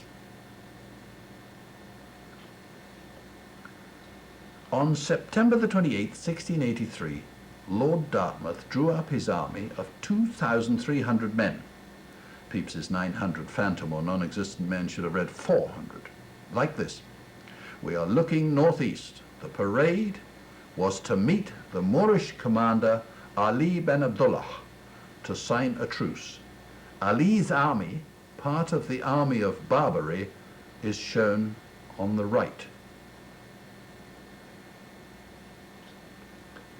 Kirk's regiment is shown on the left, see blue dot, below the great fortress, with 3 of Thomas's 4 brothers in the regiment, possibly even 4. But Owen is not actually listed after 1681. The Tangier horse are shown lower right on the seashore. We suppose that Thomas Wingfield of the Tangier horse of the Crowfield Wingfield line, recorded in 1663, 20 years earlier, had retired or even been killed way before this parade. Sometime in the period, 1661 to 74, at a court-martial, this Thomas was found not guilty of wounding a corporal. York Castle is the northern tip of the fort in the picture. Fountain Fort, left foreground, was the Tangier garrison's only then known source of water. The Moors controlled all other water supplies. The major part of the fortress is to our left, with a few outlying forts like York Fort, where Thomas's brothers fought in 1680, 3 years before, just behind us to the left. Lord Dartmouth's fleet, bigger than shown here, remained in the bay. And the Tangerines remained on guard duty. As Lord Dartmouth's engineers began the long, difficult task of blowing up the Great Mole. It was officially still secret, but by now Thomas's brothers may have guessed that they were shortly going to sail home. The aim of blowing it up was to deny the French this great harbour opposite Gibraltar. It took more than 4 months until February the 1st, 1684, to blow up the entire mole. 4 months and 3 weeks in the end. And then Captains George and Charles Wingfield, commanding numbers 5 and 8 companies of Kirk's regiment, alias the 1st Tangier Regiment, embarked with their companies on the Montague, which had just returned from having storm repairs done in Cadiz in Spain. Their brother, Lieutenant John Wingfield, followed a week later with his men in the troop ship Centurion. The old 1st and 2nd Tangier regiments, on return to England from Tangier, were stationed at a castle just like Deal called Pendennis Castle, near Falmouth in Cornwall, in England's far southwest. A year later, on February the 2nd, 1685, King Charles II died, and on May the 1st, the old Tangier Regiment was named the Queen Dowager's Regiment in honour of Charles's widow, Queen Catherine of Braganza, who had, in 1662, presented Tangier to King Charles as part of her dowry. Here, Sarah Wingfield is sitting on the Tangier Regiment Monument. This was erected on Putney Heath near Wimbledon, now southwest London, exactly 300 years after the founding of the regiment. In April 1685, the 2 battalions of the Queen Dowager's Regiment, alias Kirk's Lambs, regimental badge, the Paschal Lamb, with Thomas's brothers, George and Charles, as company commanders, set off for Oxford, 300 miles. 2 months later, they were ordered to march post-haste southwest to Taunton in Somerset to fight James Scott, Duke of Monmouth. He was one of King Charles's illegitimate sons who had been the commanding officer of the 3 Wingfield brothers back in 1678. Indeed, Charles Wingfield had been adjutant of his regiment. Monmouth had landed in the southwest intent on seizing the crown.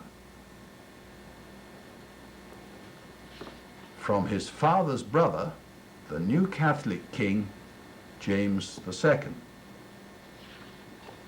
Here we see Lord Feversham's regiment of royalists, totaling 2,500 with the Tangier regiment, centre on the far bank of the 20-foot dike, about to advance across it to defeat Monmouth's 4,500 men at the Battle of Sedgemoor on July the 6th that same year, 1685.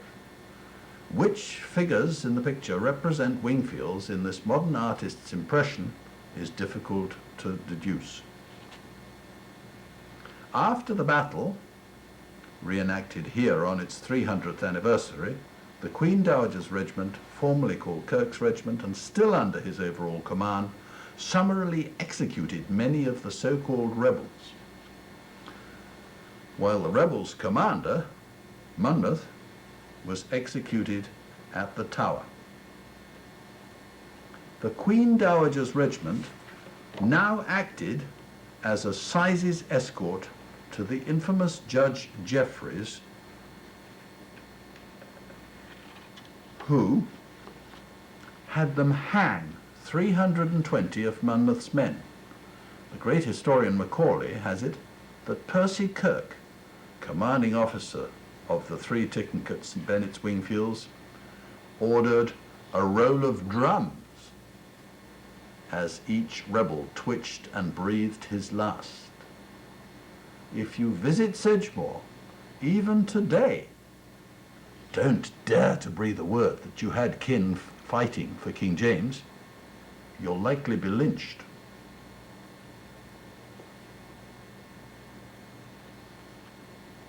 Judge Jeffreys had 841 so-called rebels transported to the Caribbean for a minimum of 10 years, there to be sold for £10 to £15 sterling as slaves. To this day, the Queen's Regiment, formerly called the Queen Dowager's Regiment, and before that Kirk's Regiment and earlier still the Tangier Regiment, is not allowed to recruit in the area of Sedgemoor. In 1686, the Queen Dowager's Regiment marched to Hounslow near today's Heathrow Airport just west of London. The Thames did not actually freeze over that year, but this is what London, or rather the Thames, looked like not far from St Bennet's 8 years before. To summarise, Thomas's brothers marched in 1685 from Pendennis, lower left, to London, to Oxford, southwest to Sedgemoor, near Taunton, then in 1686 to Hounslow, then east to Rochester on the Thames. Next, they moved to Portsmouth on the south coast. Let's look at that in detail. Their barracks locations looked like this. Pendennis was one of the two castles that sit astride the entrance to Falmouth Bay, the other one being St. Mawes. Thomas's three elder brothers would have seen this view if they sailed in directly from Tangier, or if they arrived by sea from Portsmouth or Plymouth, with St. Mawes right and Pendennis left. Pendennis Castle was a magnificent sight. Atop a hill, guarding with infantry and artillery Falmouth Bay from the French. The central block in the 1680s looked like this, but without the guardhouse at the front. In 1686, Thomas's elder brothers, three of them, were encamped with their regiments on Hounslow Heath. The following year, it looked like this, when James II's army was there on manoeuvres in June, 13,000 strong with 26 guns, practicing attacking a town, see the mock-ups, with the king and top brass probably watching from the stand on the right. And also in 1686, Thomas's three brothers were stationed here at Rochester on the Thames at the castle barracks. On August the 20th, 1687, their sister Rebecca married Francis Guillon, not Guillot, a Frenchman, at St. James's Church, Duke's Place, Aldgate in London, as already mentioned. One of her military brothers must surely have got leave and have given her away. Francis, or François, was probably one of the flood of Huguenot refugees who had fled to London from France 2 years earlier when the Edict of Nantes, Nantes, religious toleration for Protestants, was revoked. The Guillons may have come from near Ardres and Guisnes, not far from Calais. As mentioned earlier, the Tangerines then marched to Portsmouth, shown here. The Tangerine Wingfield's cousins, Richard Wingfield, father of Marshal the Viscount Wingfield, had been governor of Portsmouth and its member for Parliament back in 1545. This was, and still is, the Portsmouth Garrison Church. It was here, in this great port, that Thomas Wingfield of Virginia's brother George was appointed first captain of the Queen Dowager's Regiment. General Percy Kirke, ex-Tangier, was still their overall commander. Although the Catholic James II was on the throne, and the gentry and royalists, Protestants nearly all, had supported him against his Protestant half-nephew Monmouth, the military, including Kirke, now, 1688, invited the Dutch Protestant Prince William of Orange, who was married to Mary, daughter of the late British King Charles II, to come over from Holland with Mary and with the army's help to take the crown from Mary's uncle. Thomas's brothers, Charles in April and George in September, transferred to the Earl of Craven's regiment, later called the Duke of Grafton's, and then the 2nd Foot Guards or Coldstream Guards. Under the command of Brigadier General Kirke, they then supported William of Orange. In September 88, George Wingfield became Lieutenant Colonel and Commanding Officer, the then youngest ever 2nd Foot Guards Lieutenant Colonel. Thomas's brother John stayed in the Queen Dowager's Regiment, I'll call it the QDR, Queen Dowager's Regiment, which in 1689 moved to Ireland and besieged Londonderry in the north in the name of William of Orange and the Protestants. Of Thomas's brother Owen, we hear nothing more in the military line. He must have been born about 1663, not 1673, to be an ensign in 1678. so he could have been a twin of George's. In 1690, the 2nd Foot Guards, with Lieutenant Colonel George Wingfield as second in command, followed John to Ireland and on July the 11th fought at the Battle of the Boyne, not far from Portsmouth, in William's army, which included the QDR, in which is listed a Captain Wingfield who has to be John. The main action of the Battle of the Boyne took place 1.5 miles from Captain Edward Murrah Wingfield's old garrison town of Drogheda, alias Drogheda, seen here in 1680 with its formidable St. Lawrence's Gate, which was there in Edward Murrah's day, nearly 100 years earlier. Here we see the 35,000 Williamites, these included Lieutenant Colonel George Wingfield and Captain Charles Wingfield in the Guards, and John in the QDR, advancing to cross the River Boyne near Drogheda, which crossing succeeded despite the high tide. They then forced the 25,000 Jacobites into retreat.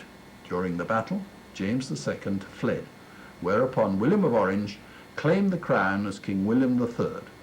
William lost 2,000 killed and wounded, and James lost 1,500.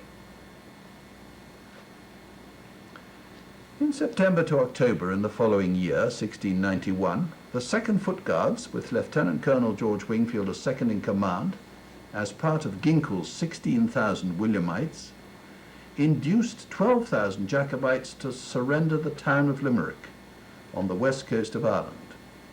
This is how Limerick looked 6 years earlier. A beautiful walled city, not far from where the Tangerine, or St. Benet's, Wingfield's 6th cousin, Richard Wingfield, had a plantation and 2 small castles a century before, in the 1580s, and a Catholic wife, Honora née O'Brien, granddaughter of the 1st Baron of Inchiquin. On February the 22nd, 1692, Lieutenant Colonel George Wingfield wrote a typical standard soldier's will. 9 lines, ending by leaving, quote, "all to my loving wife," unquote. This was Martha née Sidley. Their son Harry was just turning 9. And on July the 29th, 1693, Colonel George was in action 30 miles southwest of Brussels at the Battle of Landen, alias Neerwinden, one of the bloodiest battles of the 9 Years' War, 1689-97. William III, with 50,000 soldiers, lost the battle to 80,000 Frenchmen, but succeeded in his aim of preventing the French from taking Brussels and Liège. In all, 25,000 men were killed, a vast number for those days, and Colonel George Wingfield died a few days afterwards as a result of his wounds. The following year, Thomas's brother Charles Sr. died. Charles Jr. was 11. And Thomas's 3rd brother John, a bachelor, died the year after. It would appear that the Spanish and Italian-speaking Captain Charles Justinian Wingfield, who was to go spying in Spain in 1708, was Thomas's nephew, then aged 28. George and Martha's son Harry, christened at St. Mary's, Westminster in March 1683, was not the Henry Wingfield who fought in the 1st Foot Guards at Blenheim, alias Blindheim, in Bavaria in 1704. That was Sir Henry of Leatheringham. But it would appear that Thomas's nephew Harry was the Captain Henry Wingfield who fought in France in the Royal Regiment of Foot, the successor to one of the Tangier regiments at the Battle of Malplaquet in 1709. He was to die a lieutenant colonel at Hammersmith, just west of London, in 1736. But what of Harry's uncle Thomas Wingfield, our hero, formerly of St. Benet's and Watling Street, London? Could he have gone to Virginia in 1680 via the Caribbees, alias the Caribbean? This shows the English settlements in the Americas at the time that Thomas was a young man. Ringed are known settlements containing Wingfields in the 1670s, 80s and 90s. The Caribbees, alias the Caribbean, in the 1670s, in it were 4 sets of Wingfields in, left to right, Jamaica, Nevis, Antigua and Barbados, as it was then called.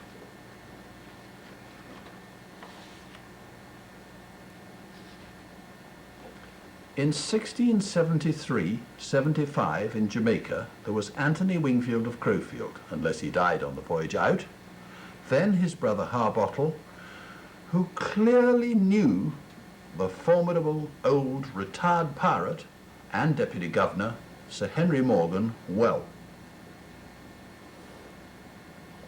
In 1675, 15 years before the great Antigua earthquake, a Christopher Wingfield with a K, possibly connected with an Augustine Wingfield and with Parham, P-A-R-H-A-M, the next village to Letheringham, the Suffolk Wingfield seat for 3 centuries, had a 20-acre plantation in 5 Islands division in Antigua.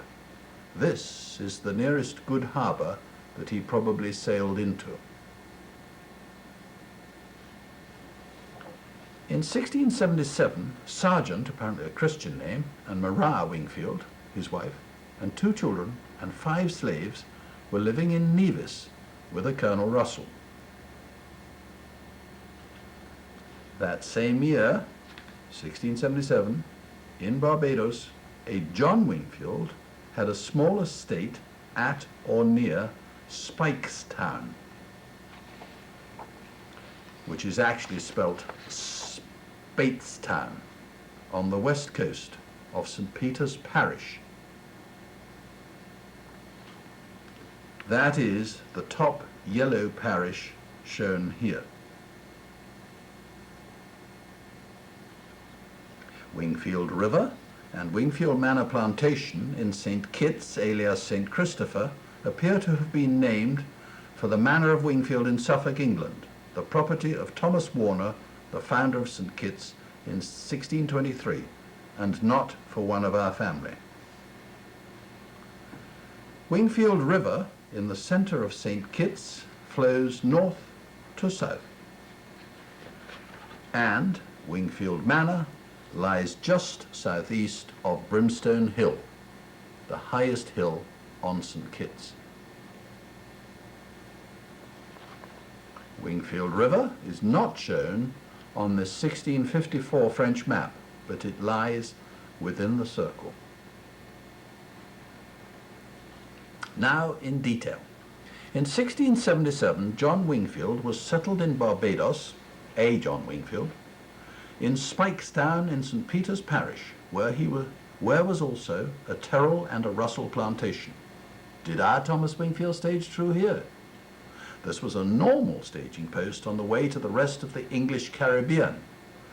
Yet Thomas is not shown on any surviving ship's manifest. In that same year of 1677-78, Sergeant and Maria Wingfield of Colchester in Essex were, as mentioned, settled here with a son and daughter and 5 slaves under Colonel Randolph Russell. Just south of Todan Pond on Fairchild's Mountain is a place called Wingfield, maybe named for them. And in 1684, Sergeant Winfield, without a G, Jr., presumably their son, arrived in Carolina, South Carolina. Again, in 1677, Thomas's 6th cousin, Harbottle Wingfield II, member of the Assembly for Port Royal in the southeast of Jamaica, was granted, as mentioned, a 1,000-acre plantation shown top left in St. James's Parish in the northwest, near Montego Bay, and near today's town of Sine. It was 9 miles up the Montego River.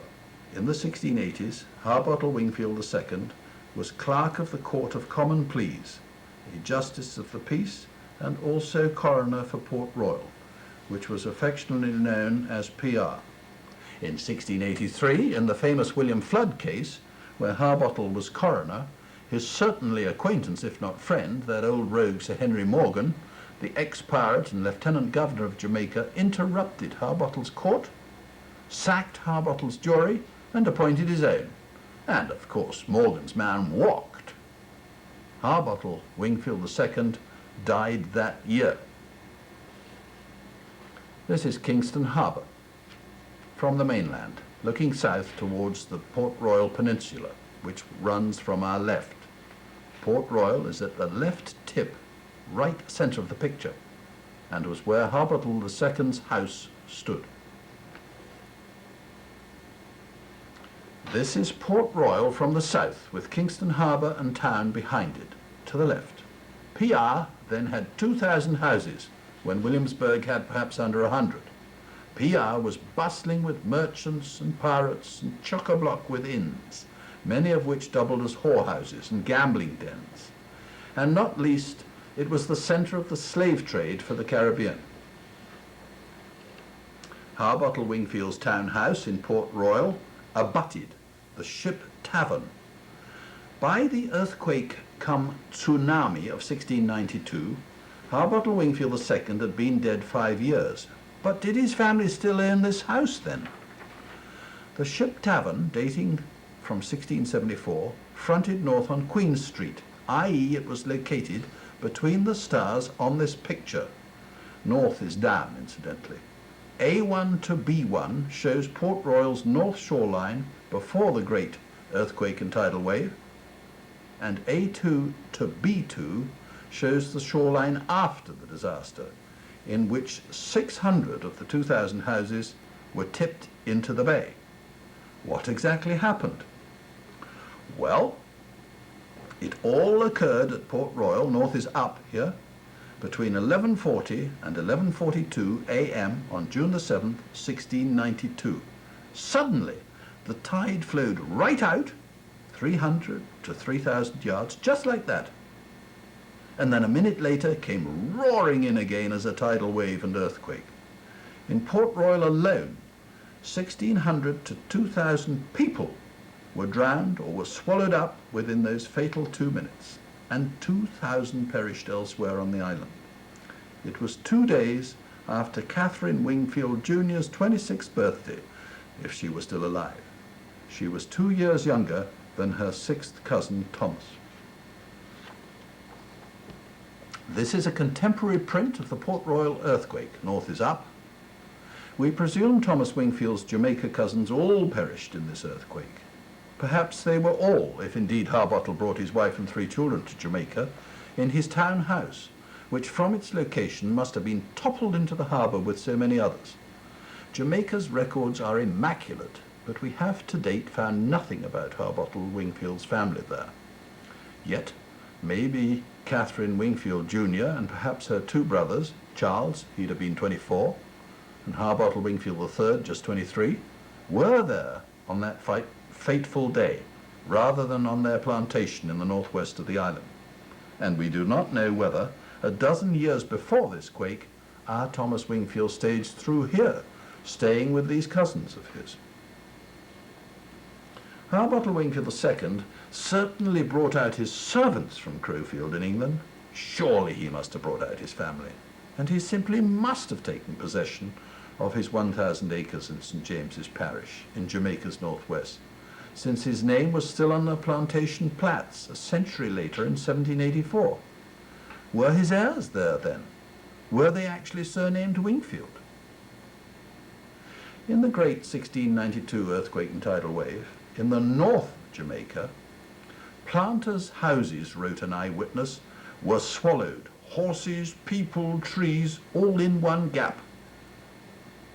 So, alternatively, any of Harbottle's family on his Montego plantation that May 7th may have actually perished there. No connection has to date been made with the Jonathan or Johathan Wingfield, no G, buried at St. Andrews, Kingston, Jamaica on August the 17th, 1728. This is Thomas's family tree again. The key date when something special happened, as mentioned, was 1691. We are still trying to discover what that was. Maybe a relation of his had their will proved then. It is unlikely to have been his first cousin, Beverley Wingfield, an enterprising merchant of Galata, Constantinople, now Istanbul, because he had died and his body had been brought back to Tickencote 4 years previously. So, we have not yet discovered whether Thomas wrote back from Virginia to London between 1680 and his death.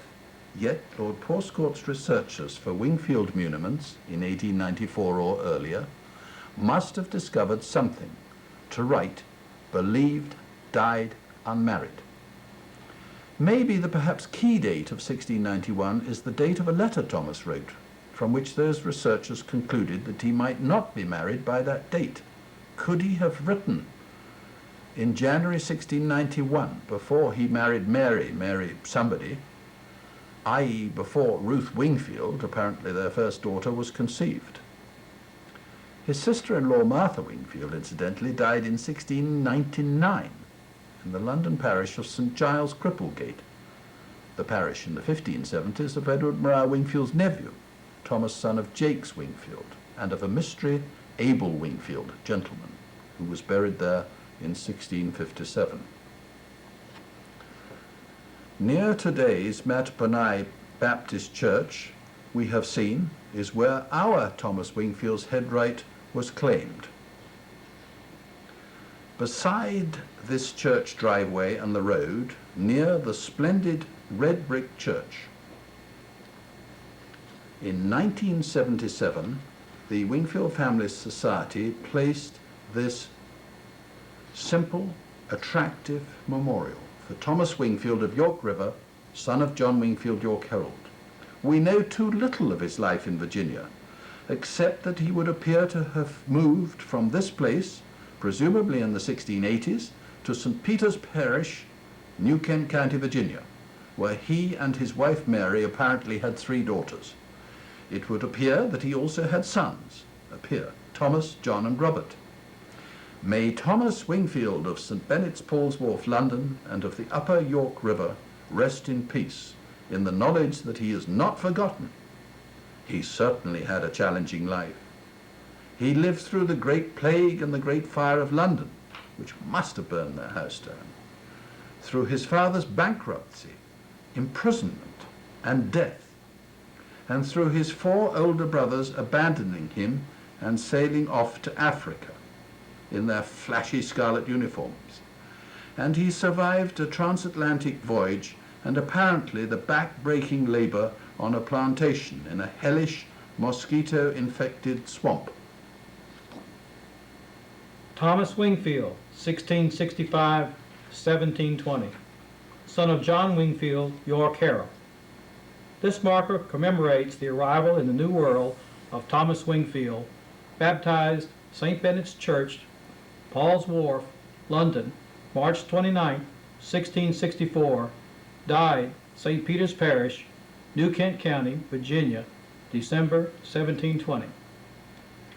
Just north of this place lay the 1680 plantation of Joseph Style, who claimed there a headright for Thomas Wingfield and other young Englishmen. This memorial placed here by the Wingfield Family Society, May 31st, 1997. Lord, thou hast been our dwelling place in all generations. We wonder whether, in his old age, in his mid-50s, considered real old then, Thomas sometimes imagined he heard the 3 melodious bells of St. Benet's, or the great chiming bells of old St. Paul's Cathedral, which took him, as it were, way back east and way back in time, to when he was an infant on the banks of old Father Thames.